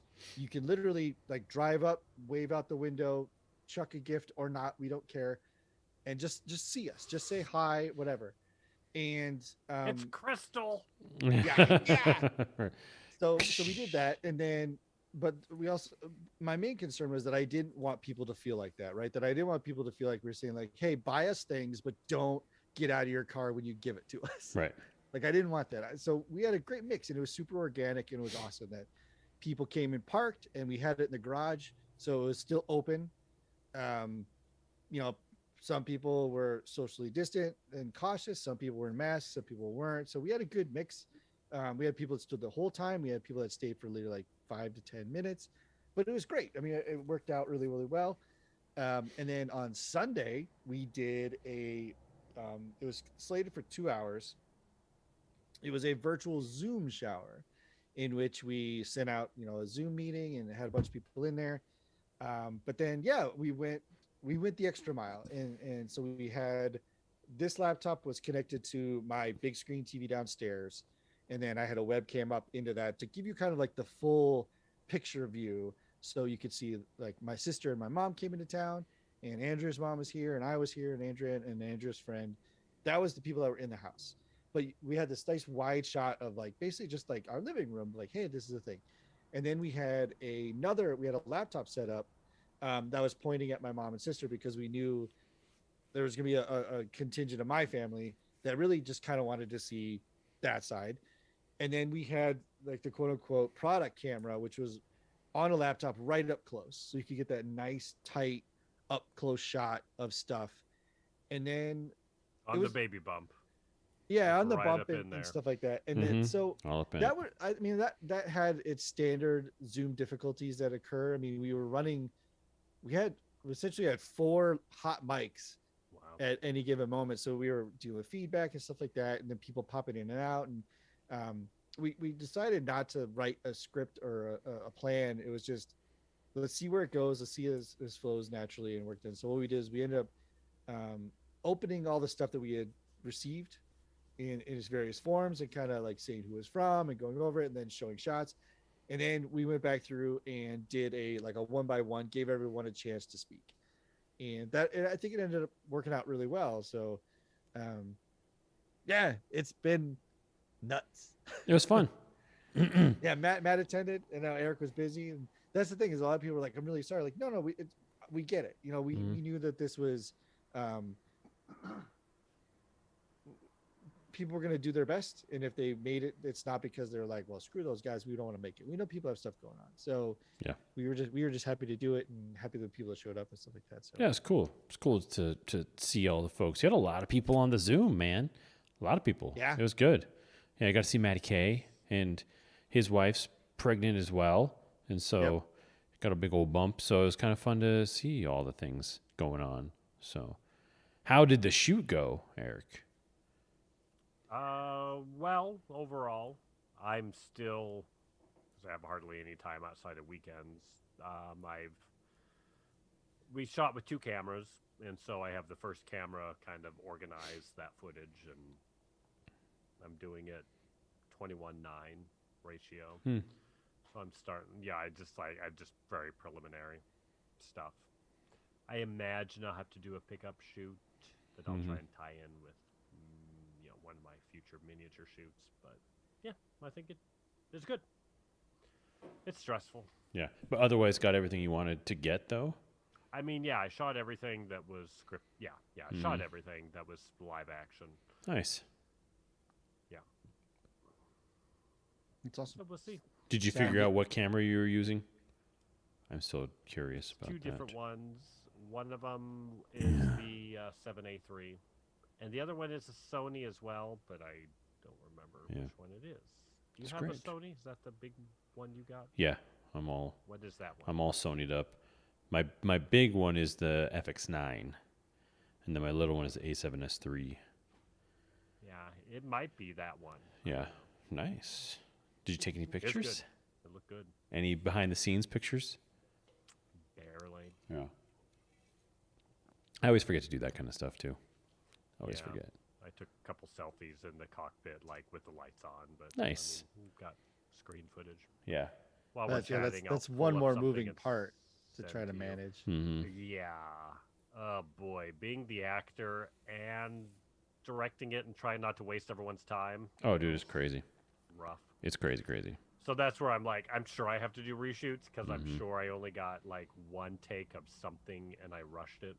Yeah. For sure, as an actor. So, like, to try and be an actor in those moments, I'm like, because you do all you're thinking about, even when I'm directing things, even when I'm shooting a commercial, whatever, for a client, I still just kind of, for some reason, feel like I'm just wasting their time, and I don't know why I feel that way. Like, that's stupid because they're all there for a reason. They want to be there. Everybody's, wants to make this happen, and so get the shot, get the take, take your time, but.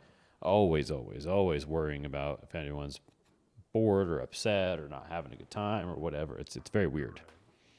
Yeah, it's hard. Yeah, it's just personality types. Yeah, that's good. Well, excited to see it in 7 years.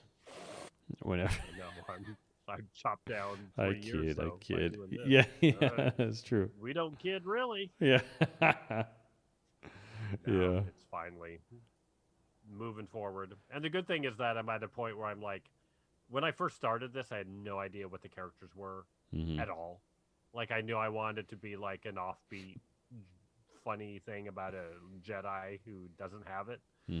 But I didn't know what that angle was. And I finally just went, oh, it's just Eric, you and your worst impulses, just you as that Jedi. Right. That's all. Yeah. It's just you. Don't try and add any more to it. Yeah. Just be a mess. That's all. It's all the best you can ask for. Just be Eric as a Jedi. Yeah. That's good. great. Yeah. And it works. It's true. This is my own catharsis making this project. Yeah. That's great.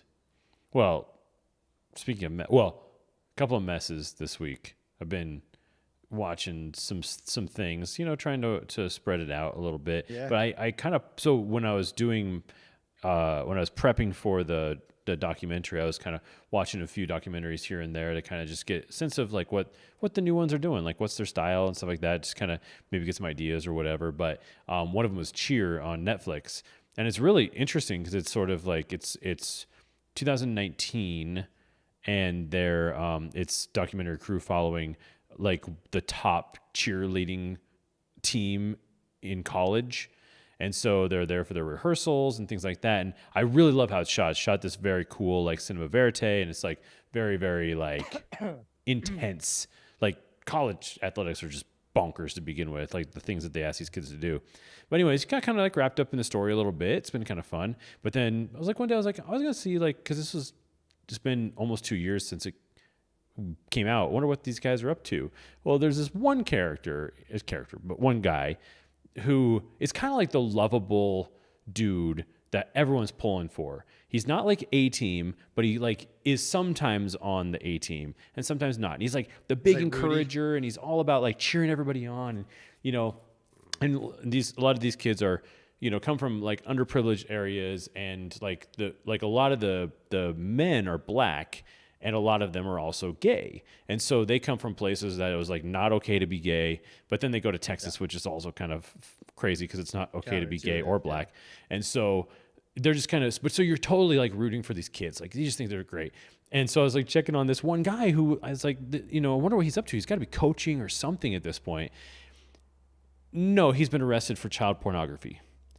That was his story. I was just like, ugh, I should have watched the whole show before I checked that one out. Well, it was not even that he was arrested for child pornography, but it's he also admitted to like flying to like Florida to have sex with like a 15-year-old, like just off the wall, like stuff you can't like even imagine, like the worst thing ever. Yeah, it's just crazy, crazy, crazy. Like the one dude that you're just like, God, he's such a good kid. Like he is going to go far, man. He's gonna make it if he can keep the 15-year-olds out of his mouth. He's gonna do great. It was like, want to hear a very similar version of that? Yeah. Which is there was a video done, or it was Sesame Street way back when probably we were like kids, or maybe we were like, I don't know, 12 or something. And there's a little kid, and like maybe Cookie Monster, and they have this little scene, or maybe it's a little kid in Kermit. I can't remember what, but it's this little kid. He's very cute, very endearing. And then they flash forward years later. The kid's grown up. He's like in the Army or in the Marines or something. And so it's like, oh, look at this. He's back. And we're going to have a cute interaction. We're going to go back and forth in the past and the present. It's like, oh, how lovely. And I see that thing on YouTube. And I'm like, oh, what happened to this guy? No. Arrested for kitty porn. yeah. And same exact thing. They're like, oh man, it's crazy. I love it. Yeah, and it's like not even. Or is it just this new age? Like, is there just a massive amount of people that are watching kitty porn and never had to worry about it till now? Right. Now they're all getting caught. Well, it's the thing, like, you get used to things because people make mistakes. People, get caught drunk driving, or like the Alec Baldwin thing, he was fighting with the valet, whatever. It's like these things happen, like people. But when you're in the public eye, it tends to get blown out of proportion. But like child pornography or like soliciting sex from minors, that's the one where you're just like, it's not really a mistake. Like that's kind of like the big one. You really went out of your way. Elements. Exactly. You don't stumble into that. Oh, I was just minding my own business, officer. Yeah, right. Nice. Yeah, it's crazy. But I flew halfway across the country to hang out with a 13-year-old. Yeah, it's just like you couldn't find anybody older at all. Pay for it. But psychologically, when you kind of go there for a second and realize, like, a lot of these kids just didn't have. It's sort of the Michael Jackson syndrome. Like a lot of these kids didn't have childhoods. They were so not in their element, whether it was because they were minority or because they were gay or whatever it was, that they just didn't get to start living their life until they were in college, until they were away from it all and in a place where they were accepted for who they were. That's when they started to check out the fringes of the things that they always, wanted to check out, and maybe spent time with 15-year-olds because they felt like that was where they were comfortable because they never really grew up or never really had a childhood or whatever it was, couldn't connect with people their age. Yeah. So if you watch any of that old stuff, like the Michael Jackson stuff, which we won't get into like anything about like what he was, alleged to have done, but it's weird. It's just weird that like you're a billionaire and you've got this house and the only people that are in your compound are, 6 to 12-year-olds. And you're playing with them as if you are 6 or 12. Like it's just weird. And so that's what happens when you don't get to grow up and be a kid. You kind of have to live vicariously through other kids. And that's kind of what he was doing. It's creepy and weird and gross, but hey, he was doing what he felt like doing, I guess. He had the money and power, so that's what he did. A cool pool too. Really cool pool. So on a lighter note, we started just kind of cruising through. Like Andrew and I got on a huge. Well, we finally pulled the trigger on For All Mankind, which we'll go into on. We'll definitely get into it, but really glad I did. Mhm. Like, I'll just say I'm really glad that we did that, and not to the point of it like we should have done it earlier. It's just it is a phenomenal program. It's good. It's really good. And it elevated the bar of expectation for all other space related programs, because we watched, like I said, we watched For All Mankind, and then we were like, oh, let's get some of the ancillary ones. So we watched like Passengers, which was like, okay. But then there's that Netflix Stowaway. The Clooney one? No, that's Midnight Sky or Midnight Sun. Oh, yeah. Stowaway is the one with Anna Kendrick and Toni Collette and Young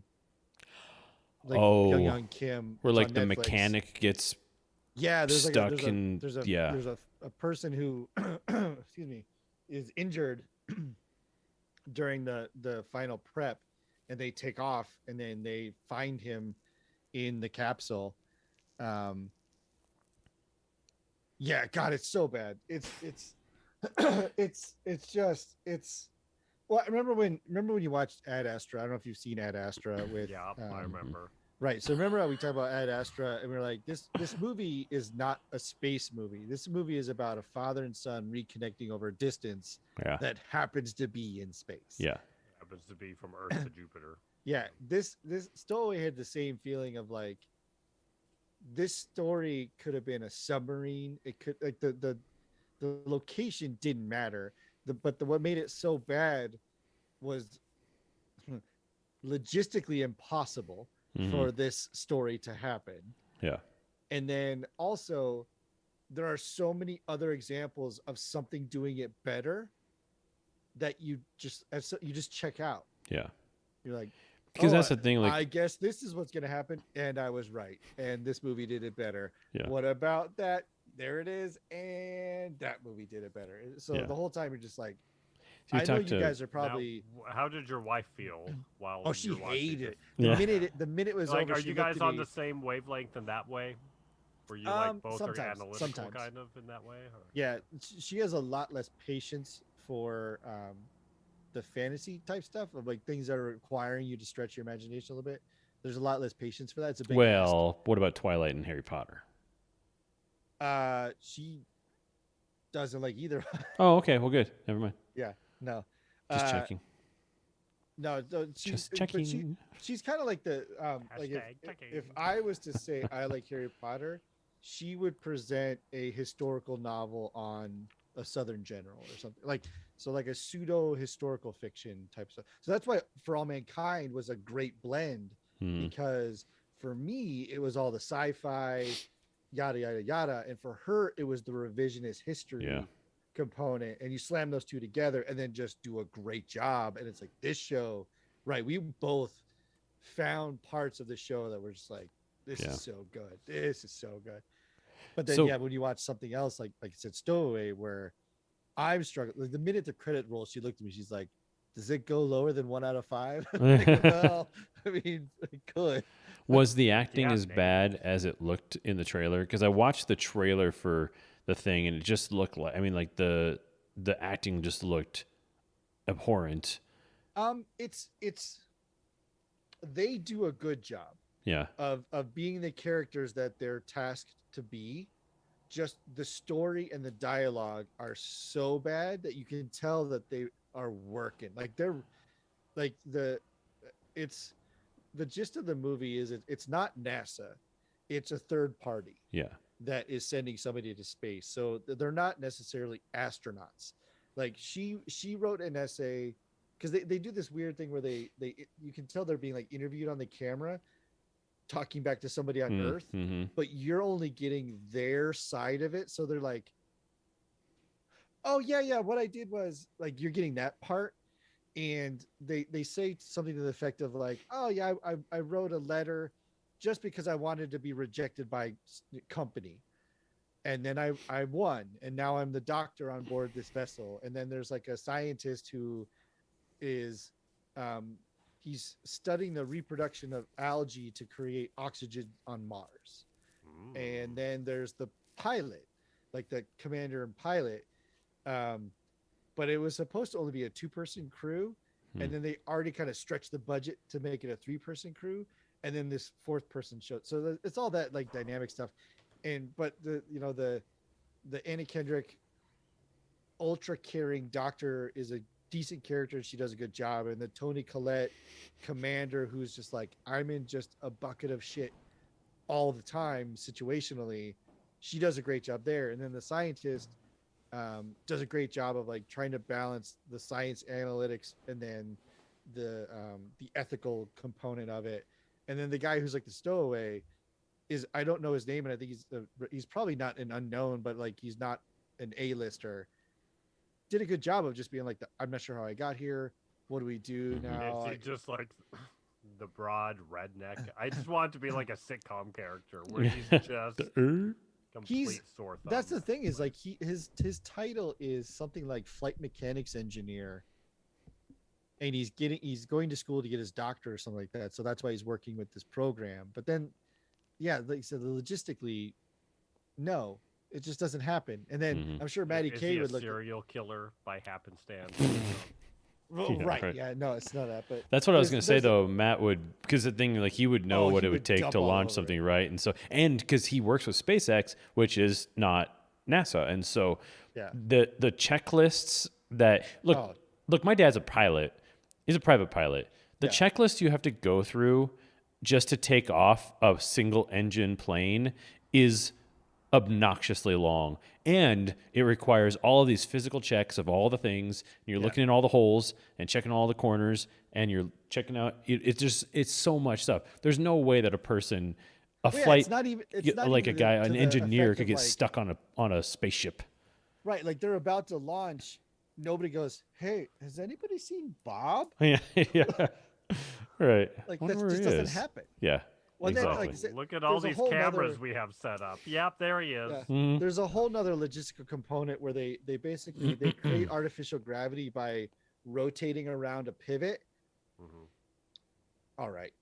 That's a thing. That's just been done. But so you know how like when you're driving in a vehicle and your tire is a little flat and you get that like weird wobble, or if like the balance is off just ever so slightly, you get like a thup, thup, thup, thup, thup, thup. So now blow that up to the scale and imagine that little thup, thup, thup is a human being.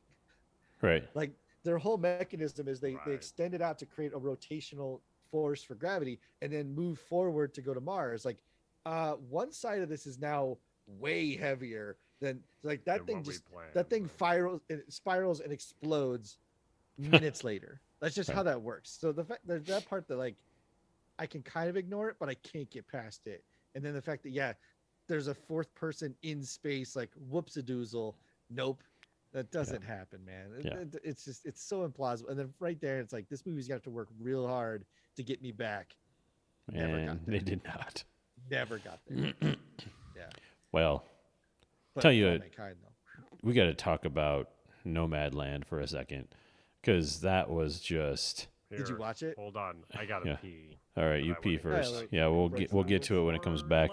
We talk about the Oscars too. I watched that. Yeah. Oh yeah. Well, so Sarah and I watched the red carpet thing, and then I only watched maybe the first like 15 minutes because I had to head back home. But the red carpet stuff was so awkward. They had this guy who was hosting one side of it because they kept bouncing between the girl and the guy and the girl and the guy. I don't know who he is, but his interviews were terrible to begin with. He clearly did no preparation at all. He just basically said to all the girls, "You look beautiful." So I was like, cool. I guess we'll just skip over the whole Me Too thing. Awesome. Yeah. And then at one point he's talking to Angela Bassett. And I think it was Angela Bassett. No, sorry, it was Regina King. And he said something about Chadwick Boseman. And he was like, how are you feeling? You guys were really close. And she said something, and he goes, yeah, he was really dope. And I was like, okay. So seminal talent of our time taken too soon. You're hosting the red carpet of the Oscars, and the one word that you came up with to describe him was dope. I was like, what is going on right now? That is insane. So it was just clear that they hired two people who had no experience, did not take this seriously. It's cheap. And so that's where you're just like, you see what it takes, man? You see what it literally takes to do this? It takes true skill. This is not about talent. This is not about like your likability. This is about the amount of skill and preparation that goes into conducting interviews. And at one point, like the camera's like swinging in on him, and he didn't even notice. He was like talking to the person like, and the same thing. He was just like saying, he's like small talk. Yeah, he was like, yeah, I'm just really glad the weather's nice. And then she looks over at the camera like, hey, this thing's flying in at us. Are we supposed to start talking? It was so disjointed and so obnoxious. It was just so weird. Well, I couldn't figure out what they were doing. We're talking about the Oscars, Eric. Oh yeah, it's perfect because I watched 20 seconds of it. Yeah. Nice. Yeah, in the middle. The thing that bugged me the most was I don't mind that they wanted to give a more personable face to the nominees. Mm-hmm. But I didn't like that it felt like the Winter Sports Awards at high school. Yeah. Where it's almost like, okay, so here's the cross country team. Did anybody know we had cross country? Yeah.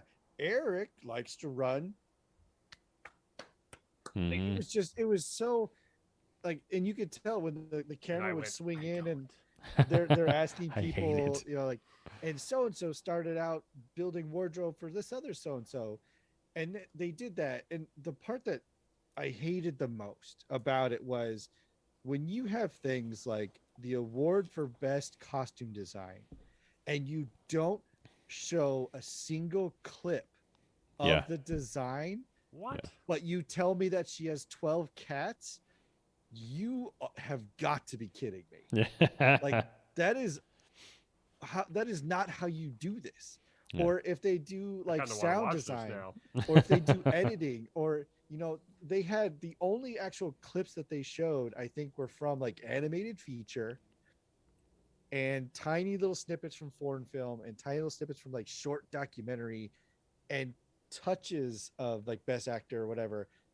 It was like, what are you guys even doing? Like they spent so much time like introducing us to all these other people and telling us about what their hobbies are on the weekend. Like, not to be the I don't care guy, but I don't care. Well, no one not wants why we're this here. BS information. there were two like big issues though that were pretty glaring right out of the gate. I mean, number one was that this was just a crap year for movies. So anything like really, really good was not released, and so this was like B team. This is like the Dodgers winning the World Series in basically half a season last year. This is just like B-roll nonsense. Aside from a few standouts, I would agree. Like the pool was really shallow. Yeah, very, very shallow. I mean, there are definitely some spikes of great stuff. And but yeah, for sure.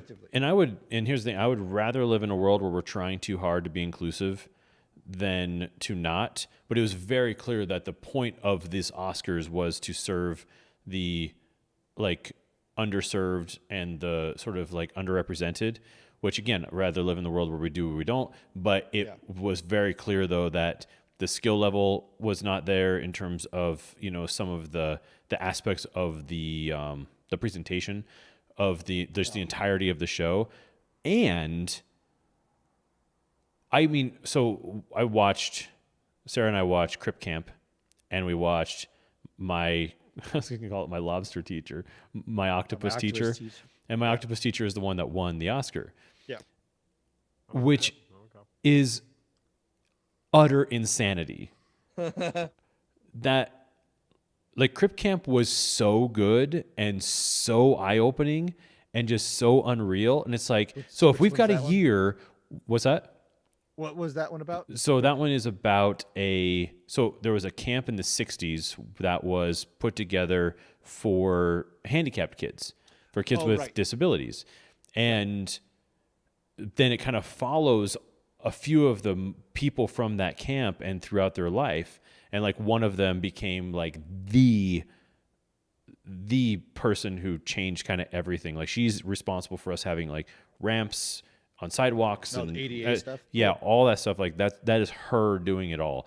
And it's fascinating because they did do interviews, but they told so much of the story through this one guy just kind of always had a camera at the camp. And so they told a lot of the story through the actual voices of these people who, and some of the people had severe disabilities to the point where they couldn't even talk.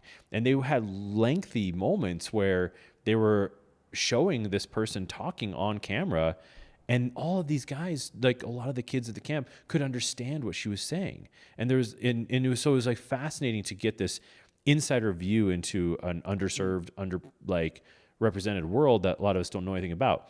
Yeah. So if there was 1 year to give an Oscar to something like that, this was the one.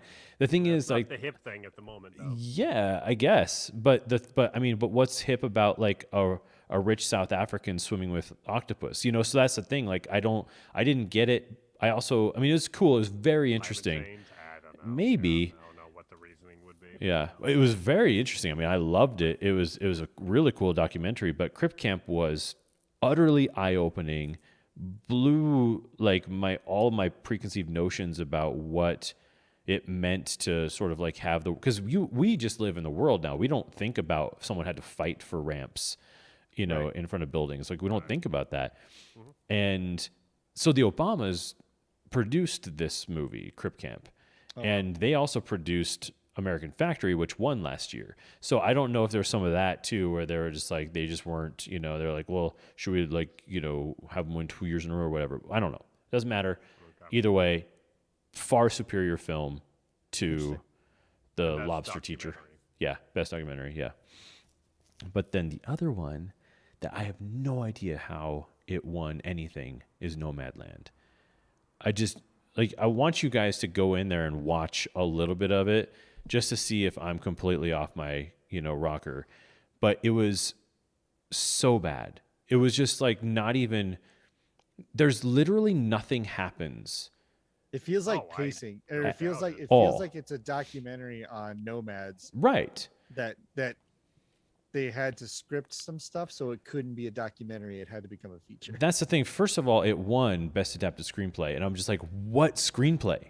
There is nothing going on. Like, and if the dialogue was written, which I seriously doubt it was written, because these are not actors. The only two actors in this entire movie are David Strathairn and Frances McDormand. Those are the only two actors in this entire movie. Everybody else is actual nomads, actual like people who do this. So, and you can tell. So that was one of my big issues. Was you would have Frances McDormand, who's wonderful and fantastic, but she's interacting with all of these people, having clearly improvised scenes. Right. And then suddenly she's in a scene with a fellow Oscar winner. And then it goes back to non-actors. And then David Strathairn. And it's just like, what is going on? Why are you giving me this pile of nonsense with these people? Yeah. And I hate improvisation in movies because you can tell it's improvised, because you can tell that they're thinking and they're stumbling over their words and they're coming up with things to say. And they're talking really quietly. They always do that really quiet thing. And it's so bad. Yeah. So as I started to look into the movie, I was just like, so why? Like 50% of the movie is her walking around at dusk. That's it. Just walking around at dusk. And I was like, what is going on? I looked it up. Oh, the director is Chinese. She's fascinated with the Southwest sunsets and the vistas and the looks of. The thing is, if I went to China to make a movie in China, I would be fascinated by the atmosphere because it's foreign to me. So I get that. But the thing is, I live in the middle of nowhere. I don't give a shit about the sunset. Right. And I seriously don't want to watch Frances McDormand walking around in the sunset doing nothing. Literally walking by trailers saying, "Hi, Hal. Hi, Joe. Oh, that's a nice soup can you got there. Oh boy. What? Is she doing Fargo? It's voice? so Fargo. It's so Fargo. It's so Fargo, bro. Yeah, it's so Fargo. But we got to the point in the movie where once again, Frances McDormand breaks off from whatever she was doing and she's just walking through some bluffs at dusk. And Sarah turns to me and she goes, she'd better find a dead body in the next 5 minutes or I'm out. And that's the thing. You're always waiting. Find a dead body or do some peyote. Is there a plot or Nope. is it just? Nope. just It's a bunch of nomads old people around. talking about YOLOing, basically. Like, they all talk about, I got to YOLO this. Like, I'm going to die soon. So I sold everything. I bought this RV. I shit in a bucket. This is how I live now. That's like I said. It's a borderline That's the movie. documentary. Yeah, but not interesting. To think that it won all of those awards is just like, but it makes sense though, because most of the people who are voting on these things and giving these awards don't live in the middle of nowhere. So they're fascinated by this And world. They're probably also going, it's pandemic year. Oh, someone disconnected, unplugging from civilization. Right. Exactly. Ugh. Yeah. It was brutal, but I kind of want you guys to watch it so you can tell me what you think. Yeah. I'll have to do a whole lot of prep. And she's like, "Oh yeah, sure. I could use some toilet paper." Oh hey, Yeah, Hal. that's my I fear forgot to when buy any. I Hey, watched the Brian. clip was that it would just be I'm trying to think of the movie that it's like nothing like Manchester by the Sea, but at least that had a story Oh, I like that where movie. it's just but like just these like super long Like slice of lifey stuff. right Mhm. where it's just Yeah. like you said I'm gonna put a camera on you and Yeah. explore the space and Well, I'm gonna record Zoe, all of it. remember that one, Zoe with Ewan McGregor, where he develops the robot. That was Yeah. really slice of lifey, and that movie was like had really long takes and really long moments, but it was interesting. It was there's a- like, engaging. there's a- Somewhere. Yeah. There's a plot driving the whole thing. And Yeah. this, right. So this sounds like it's just it's like you need that one extra step of like, oh, she is recovering from a nervous breakdown, or Yeah. just murdered her husband, or But that's the thing, she wasn't. or lost a child from cancer, or like there's got to be something that's motivating this exodus from life. Right. Well, what's that? This sounds very similar to what's that Jack Nicholson movie where like his wife As good as it dies? gets. No. Right. No. And Yeah. he RV'd About or some Schmidt. shit. About Schmidt. Oh, Yeah. right. Yeah. Kathy Bates, I think, is it? Yeah. Yeah. But that was actually him going places and discovering things and talking to people. Like Right, there's this having a big, character arc. long scene where it's like they're talking. A lady's just showing people different kinds of buckets to poop into. Yeah, that's it. That's the scene. It's crazy Yeah. town. I mean, that's vital. It's just Sure. it was just crazy. I just didn't understand what the heck was going on. Is that one of the things where it won because everyone's like, yeah, I'll make it second best, but then it had enough seconds that it added up to an overall. Yeah, victory? maybe. And the thing is, like, as a writer myself, and as choice someone voting. who knows so many writers who are absolutely busting their asses to become great at their craft and skilled at to see this kind of a thing win best screenplay is just like a big FU to everyone who actually writes for a living and is actually trying. Right. It's just like this is waiting nothing. for Guffman wins. Sorry, Yeah. all of you other people. It's just so crazy, man. I just didn't understand what was There were going on. there were some fun parts of the movie though. I love the fact that and this is not a dig on Trent Reznor, the former lead singer and creator of Nine Inch Nails. Mhm.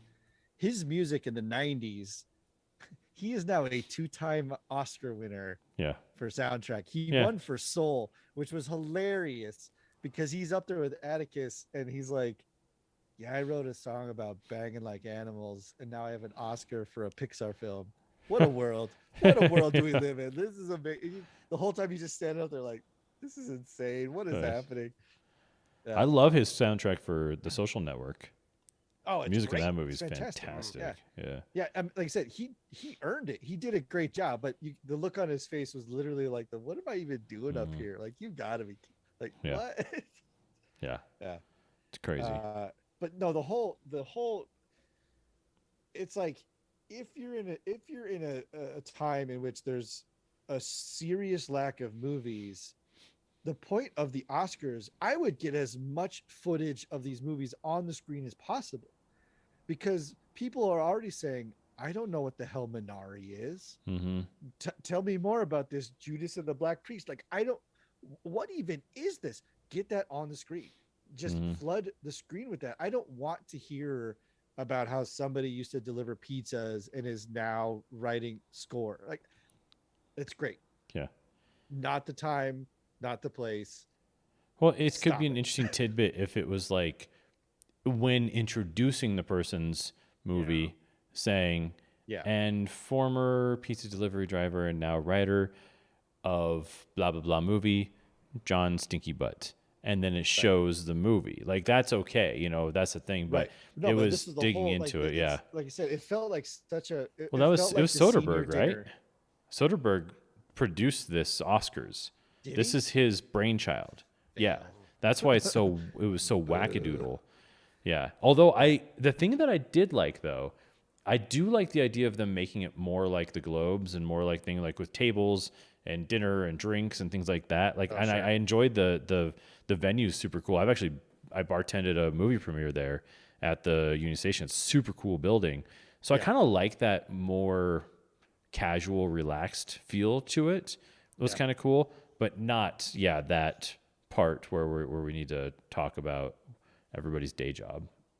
Well, and then, like I said, and then again, I don't mind that, but don't give awards for costume, editing, sound effects, visual design without showing examples of the work. Yeah. Because then you're just like, so we're just glad handing these awards then? Like, I have no idea that.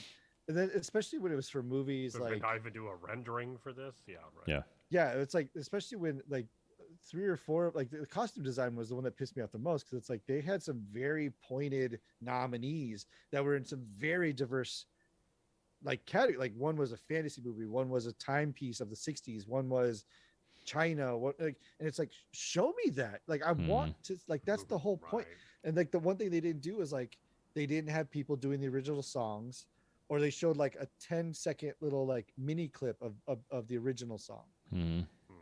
Which was super funny because the show on Netflix, Eurovision, with Will Ferrell and Rachel McAdams. Strange, yes. That movie, if you have time, watch Eurovision on Netflix. It's great, but that song in particular is really good. Like, it is a very powerful and very good song. And then the clip that they had was, they had the original author and performer surrounded by like a children's choir from like Reykjavik or something like that.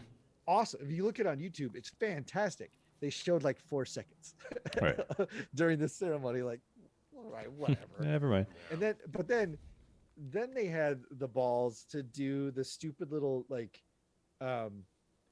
guess whether this was a nominee, a winner, or whatever, with the guy from A Tribe Called Quest. Not A Tribe Called Quest. It's like Questlove was the DJ, but he's in the Tonight Show band on Jimmy Fallon. The Roots, thank you. Yeah. So he came out and he was asking, like, you know, Helen Mirren about, was this an Oscar winner, an Oscar nominee, or not at all? And she's just like, what the fuck? It's like you don't need to engage the audience because we don't care. What happened? Like, do that stuff during the commercial breaks or some shit. Like, I don't want to watch that. Like, I don't want to watch Glenn Close twerk, which happened. Like, I don't need to see that. No one wants that. What's happening? They were playing like Oscar nominated songs or something like that, and it was like, is this song a winner, a nominee, or not at all? And she she gets up and like she twerks a little bit. It's like, oh god, no one wanted that. No, Daddy no likey. It's that kind of thing. Can we get more Glenn far away as opposed to Glenn a little less close? A little less Glenn Close. Somebody get her a Glenn across the room. So it's not like that was just super disappointing. Yeah. Like, and it was tough too, because like I said, I was talking to Andrew about it. The awards were hard because the pool is so shallow. Yeah. But there were some standout performances. Like A Promising Young Woman would have been my pick for movie of the year. granted, I have not seen all the nominees, but that one was phenomenal. Judas and the Black Priest is not Messiah. Sorry, Judas and the Black Messiah is not like, I am not the target audience for that movie. Shockingly, I may see it at some point, but you're not going to get me, to go see it. But then like Minari, like no, sorry. And What then, is that one? Nomad, no, I don't even know. Yeah, no. It's an Asian film about an Asian family. Stephen Young from The Walking Dead is in it. But then you have like Nomadland and stuff, and you're like, I know that the Oscars tended to lean towards a little of the artsy, the Oscar bait films, but when the pool's already so shallow, you've got to do something to get people to give a crap about this. Yeah. And like I said, it turned into like senior night at the high school. We're like, oh yeah, you did play baseball. Well, I could see. I could see Nomadland being nominated in a normal year, but it would be the fifth movie in a list of really good movies, and would be a long shot and wouldn't win. It got nominated. But it got nominated. Yeah, it's one of those types of movies where it's like, it's because it's so different from the norm, so different from your typical movie. But the thing is, like, when you're talking about, a movie like, I don't know, Sideways or something like that, that was like, kind of indie-ish, but had these two guys who were working actors, but you didn't consider them like famous yet, even though Thomas Hayden Church had been working forever. It was kind of like that, where it was just like, it had that indie darling feel to it. So it felt like a nomination was just giving it a nod, like, nice work, sort of thing. Yeah, like, but you're not going to win. Job, yeah. But in a year like this, where they're like, well, it's that, or this dumpster fire called Chicago 7, like, what do you like? Which one do you want? I guess we're going with the indie darling. Well, that's what was going on this year. And that's the part that makes you feel really bad for these people, because that sounded terrible. But like, Sacha Baron Cohen was nominated for Best Actor for Trial of Chicago 7, which is fine. That's not in his normal frame of reference. He did a good job. But then his co-star from Borat was nominated for supporting actress, and you're like, I am sure that you are a lovely person and you worked very, very hard, but somebody comes to your house in 5 years and says, oh, you won an Oscar, what for? Oh, I mimicked having a period in front of a bunch of women. Right. Cool. Yeah, basically, like, I was an actor in a prank show. And you're right, though, she was wonderful in it as an actor, because you think... I almost got Rudy Giuliani arrested. That's how good she was. Yeah. Did she win it or not? No. Oh, okay. No, it went to it was the lady from Minari that was hitting on Brad Pitt. Ah, that's right. Yeah. So, it was I think there was a lot of missed opportunities in terms of what, could and could have won. But this year is a wash. I missed the opportunity to watch it. Yeah. This year just kind of doesn't exist. It was like, This is a tough one. Dodgers winning the World Series. Like, hey, when you play 70 games, did it really count? I don't think so. But I'll tell you what I did. I watched Can You Ever Forgive Me last night, and that was great. It is a couple years old. Melissa McCarthy plays a writer who stumbles on writing like letters from famous authors, forging them and then selling them. I tell you, man, like, sure, she's a shoe-in comedy genius, like legendary. She's going to go down as one of the great comedy actors of all time. Yeah. But this is her wheelhouse, man. This is where she she was so good in it. The guy who plays her kind of counterpart and her cohort is this British actor who is one of those guys who's mega famous in Britain but never does Hollywood movies, and this is one of his few. And he's phenomenal. Oh yeah, he did a Star Wars. Which Star Wars did he do? Rise of Skywalker. He's like the bad guy. That's right. Dude. That's right. Yeah. Palpatine sympathizer. Yeah. Anyways. But yeah, it was really, really great. Finally, because I was just like, I was getting bummed out, man, between like Nomadland and just kind of hitting all these stinkers that I was just not enjoying. I was like, is something wrong with me?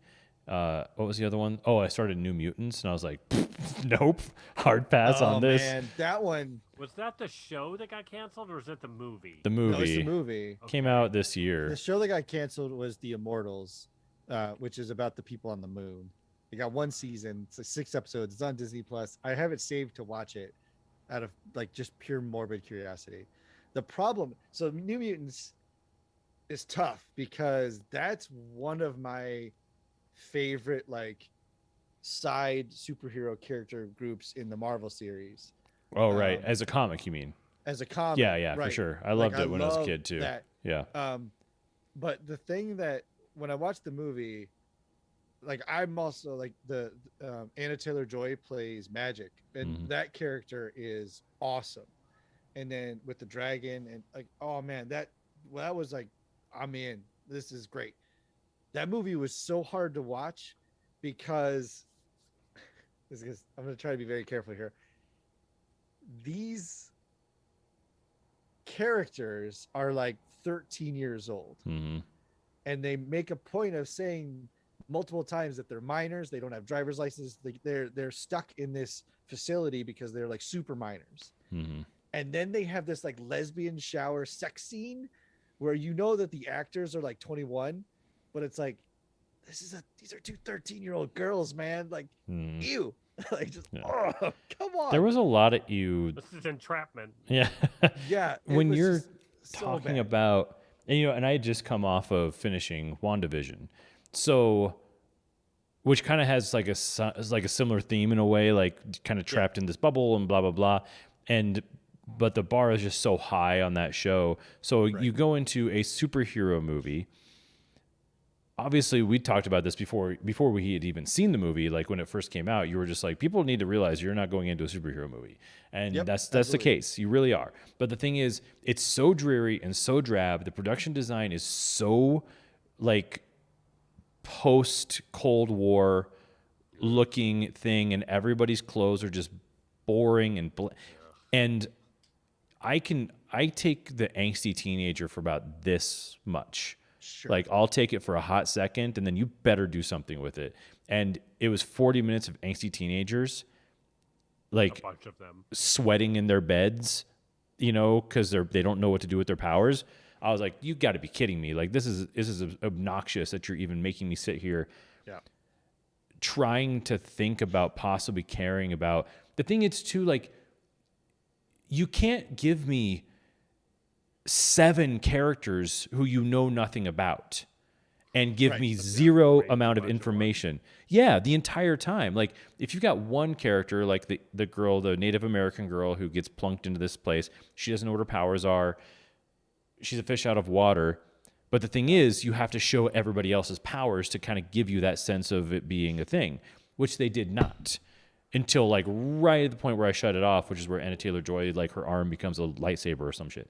So you're like, okay, well, but that was just weird. And also she's like throwing racial slurs at the girl and like being really mean. And it was just like, it was so trope that I was just like, no, I'm good. I can't with this.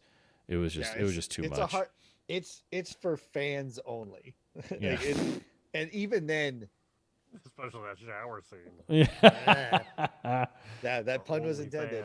No, it's a hard watch. I bought it because there are like that end battle is but that end battle is fantastical from like from a comic book.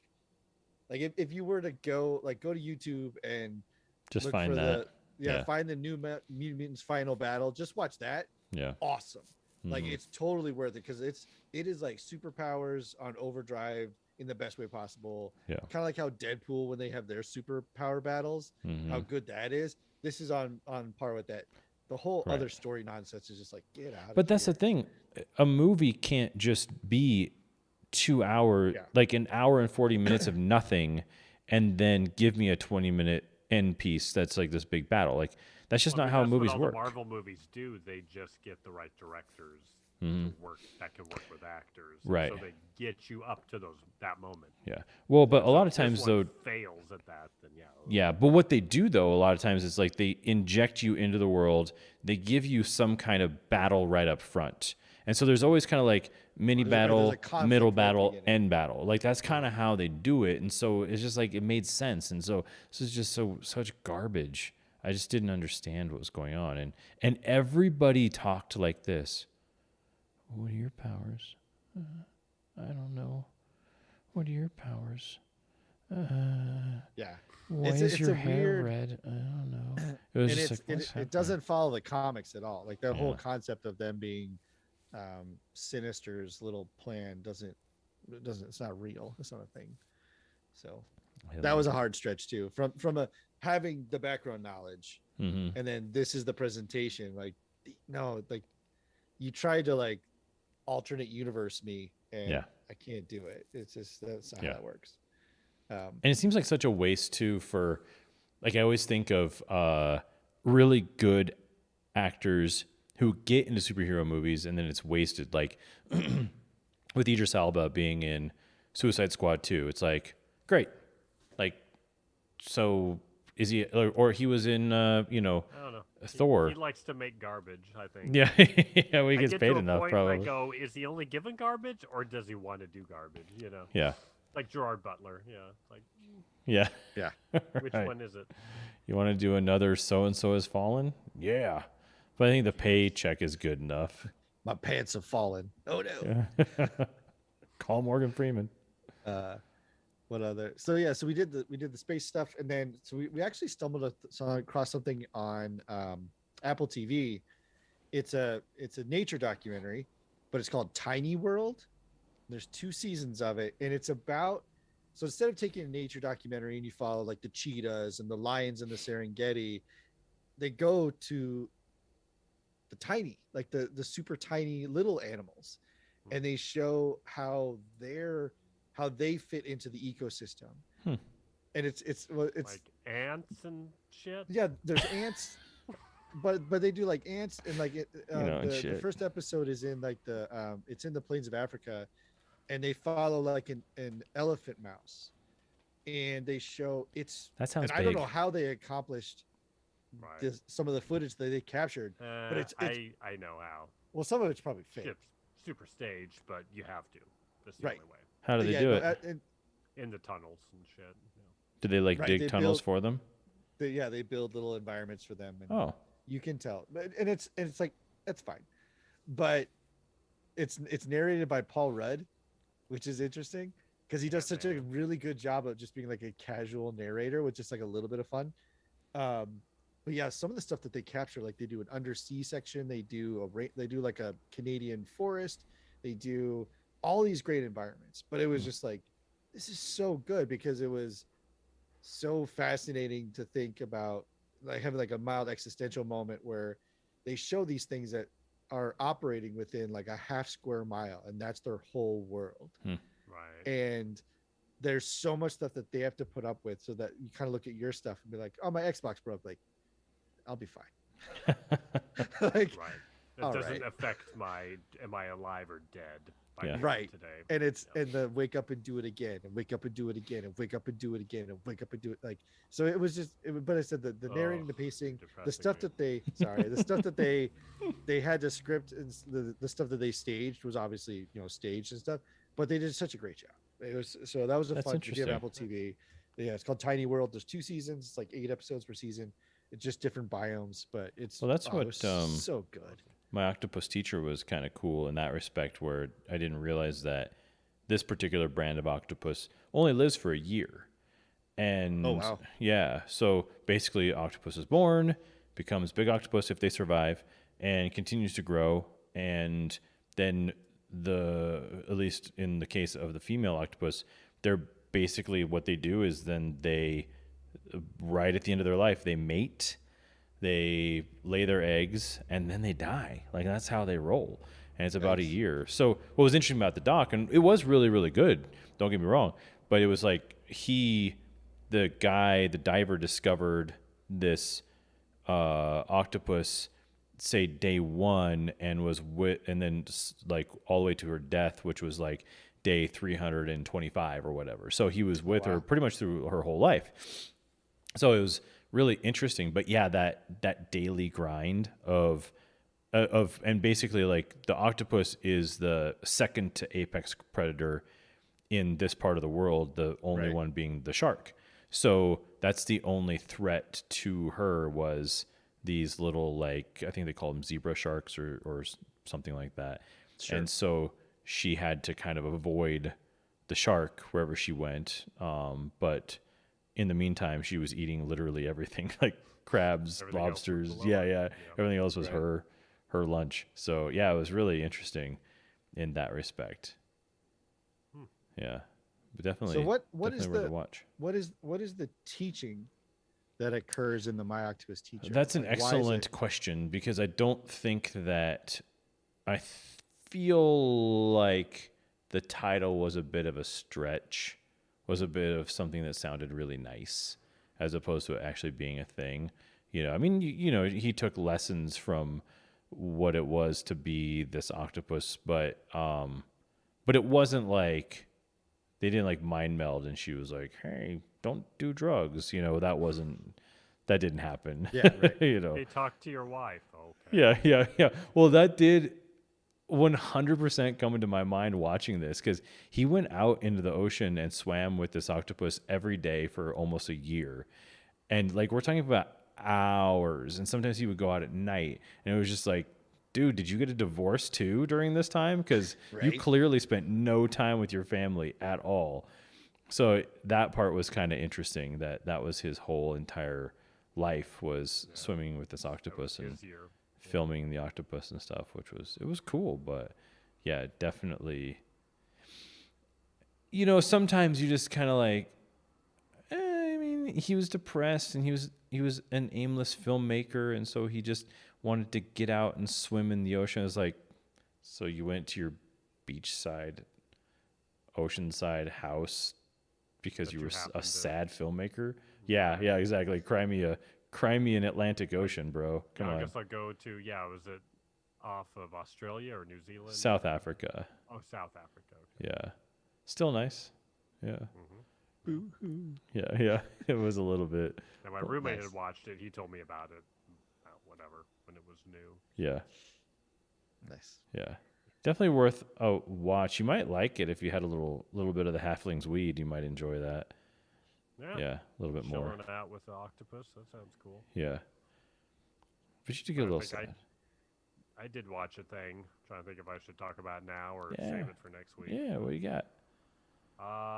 Invincible on Prime. Okay. It's a cartoon. Yeah, I know. I'm bringing the cartoons. But it's the Kirkman guy who did Walking Dead. But this is like talking about Justice League and a Superman, and like a Superman in kind of a different setting. Mm-hmm. This is definitely goes down that avenue, and even does some stuff. It's a show that it starts off, the animation's very kind of light looking, doesn't seem too like intense or anything. You're like, oh, it seems kind of throwbacky. The costumes are very simple and throwback for sure. And it starts kind of like, okay, it's just whatever, and then it just kind of ramps. And the season finale, you're just like, Yeah, I think Kirkman won an Eisner Award for Invincible some year, because it's not a new. I mean, it's a relatively new early 2000s, comic. Yeah, but I think he won an Eisner for that. It was right around the time that he got picked up for Walking Dead that his work started to gain notoriety in other forms, and then this one, it's on my list to watch for sure, because I was ancillarily aware of it in the comic book form. Like, I think I saw a couple issues or something like that, but just kind of fell off a little because it was an Image Comics type of thing, or Dark Horse, one of the two, and Image. And so I think I had a few of them at one point, but then I dropped it. Did you like it, Eric? I remember really liking it, but I think comic books are hard. Like it's a commitment, but then also like sometimes they'll do like a 12-issue run, and sometimes they'll do like a 3. And a lot of times if you don't get issue number 1, you're going to be lost if you pick up number 3. I mean, that's not how they're designed to work, but that's how sometimes they work, is that they'll give them like 4 issues to see if it has a market, and then they'll swing back later. So I think I had like Invincible 1, 2, 3, 4, from like the second release or something. But then when it's like, okay, so it's a 6 months till the next one comes out, then I was just like, I missed it. I just like, oh, okay. Eric, is the cartoon new? Yeah. A new telling of it? Oh. Yeah, it started. So it was a weekly drop of episodes. So it's 8 episodes. I can't remember how long they are. It's not half hour, so it's more like maybe 40-minute episodes. But yeah, that just last Friday is when the season finale. Oh wow. So yeah. Nice. But yeah, it's good. It's it gets very intense, and there's a lot of very gory business in it.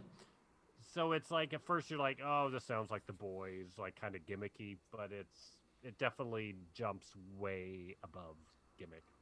So it's good. It's good character. You believe all the characters. Nice. It's well done. Yeah, I recommend it. Bad Batch just dropped on Disney Plus. Yeah. I haven't watched the first one.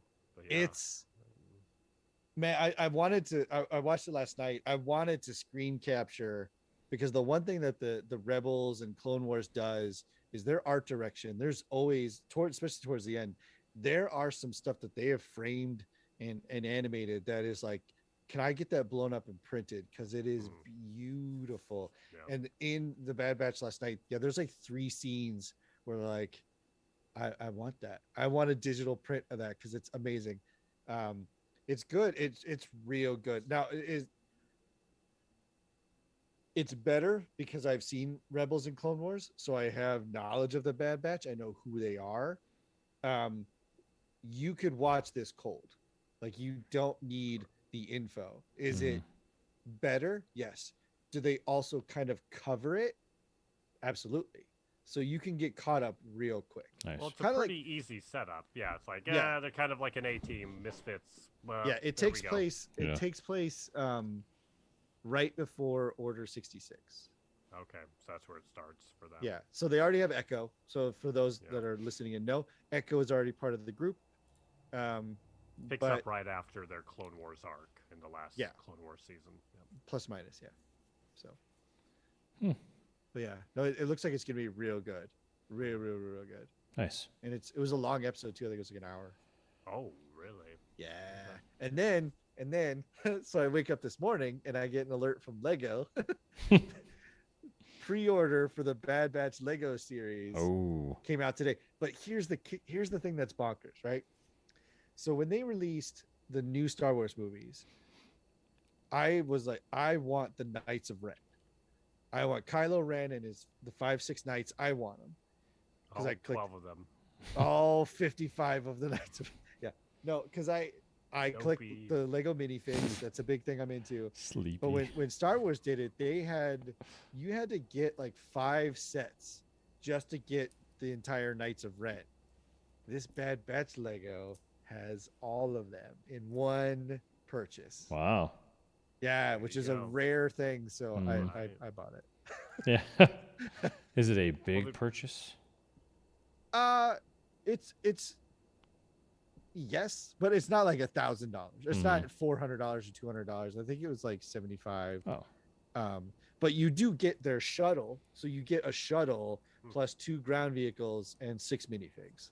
That's cool. So it's pretty good. Yeah, I want to say it's like 1,600 plus pieces. So that's not bad. If you figure it's 8 cents a piece, 8 cents per piece when you kind of price it out, it's kind of a steal. So plus an exclusive minifigure set. So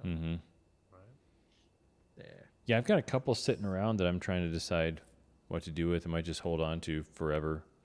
Let's see what happens. Some Lego sets. I just would pick up things here and there if I saw them because I know how rare they were. One of them is the ATST from The Mandalorian, which consequently it's got a Mando minifig, which is interesting because and it has a Cara Dune minifig as well.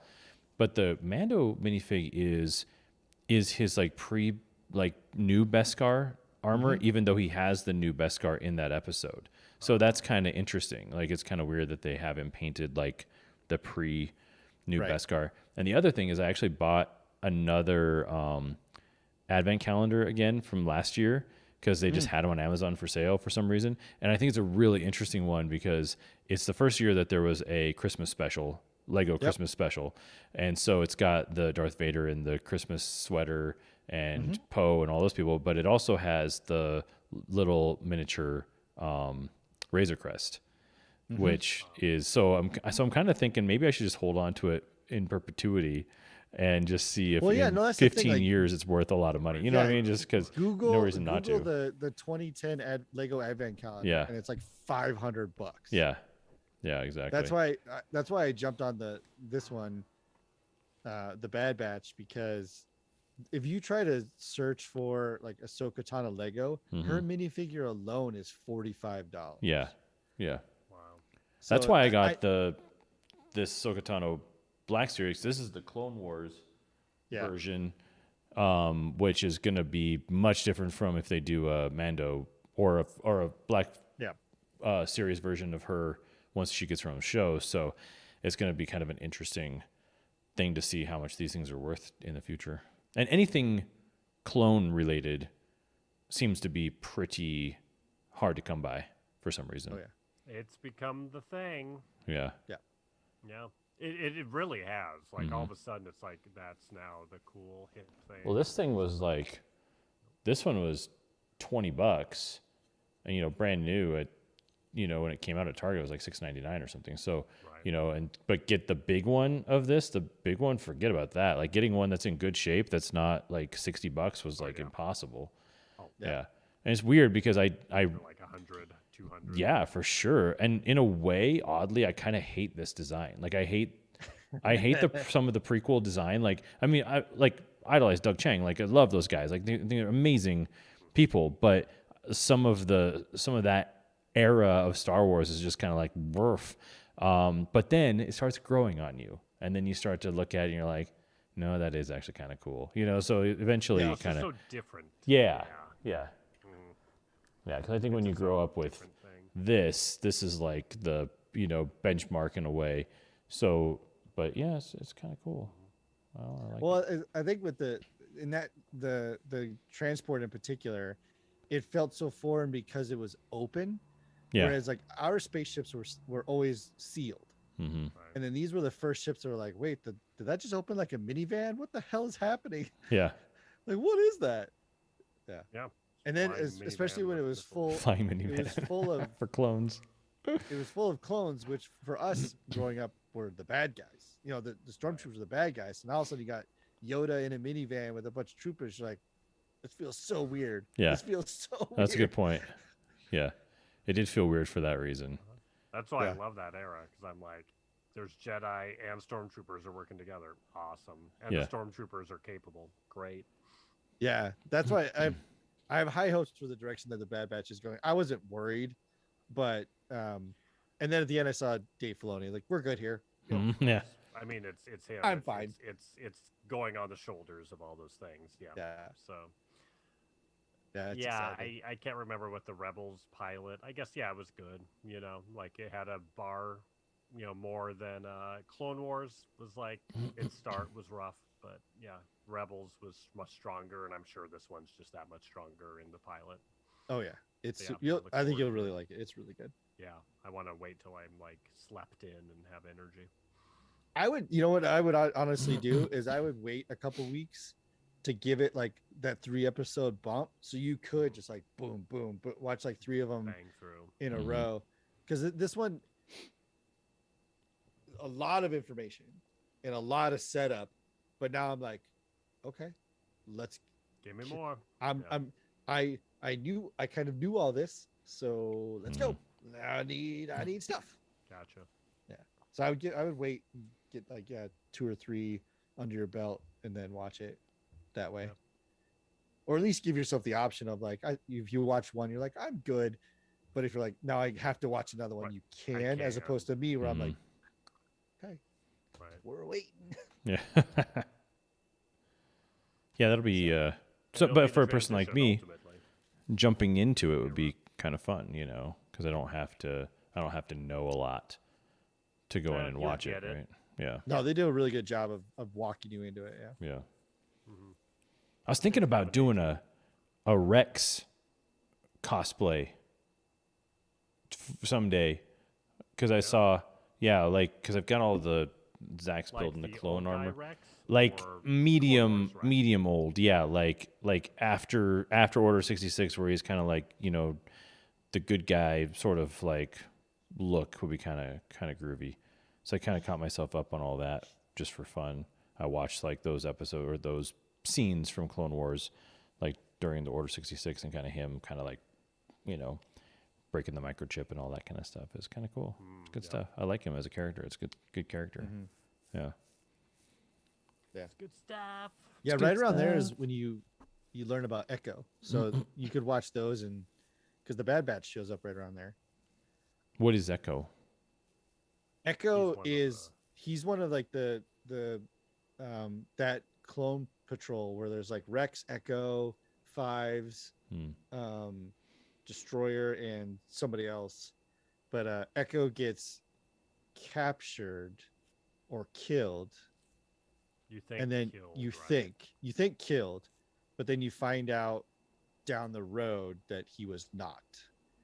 He's a little different. Yeah. And then when he tries to reincorporate, he joins the Bad Batch instead.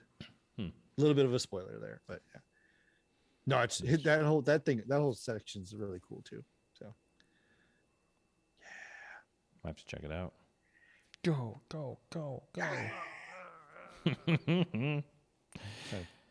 All right, folks. I think we're going to call it a night. Feeling good? yeah, Feeling thanks ready? for. It's good to be back. Right? Yeah, welcome welcome back to the. Thank you. Welcome back. Now Kids. get Brian back on the show next week would be kind of nice. I know. Be Get us- getting back together again. We're gonna back to our structure of walking through a movie, favorite part, I know. least favorite Be part, fun. rating system. Yeah, I think next week, if we can, let's do Falcon and the Winter Soldier. Love to discuss that situation. Yeah. Have you watched it all, Eric? Yeah. Cool. I watched it Nice. all. Yeah, that'll be a fun one. Oh, we got a Friday. My friend Friday says hello, and also Jessica Wells says hello. Good to see you Hey! guys for a bit. Very What's up? fun. She says the Octopus Teacher was awesome, though. It was. We agree. It was awesome. Crip Camp was better, but it was awesome. As far as if it's competition, which it is at the Oscars, Crip Camp should have won. Awards, man. Yeah, exactly. But, all right, everybody, thanks for listening. Find us on Apple, Spotify, anywhere you get your podcasts, and of course on YouTube and the Facebook machine. We'll come at you next week with Falcon and the Winter Soldier, also known as Captain America and the Winter Soldier. Spoiler alert. Whoops. All right, folks, have a great night. We'll see you all next week.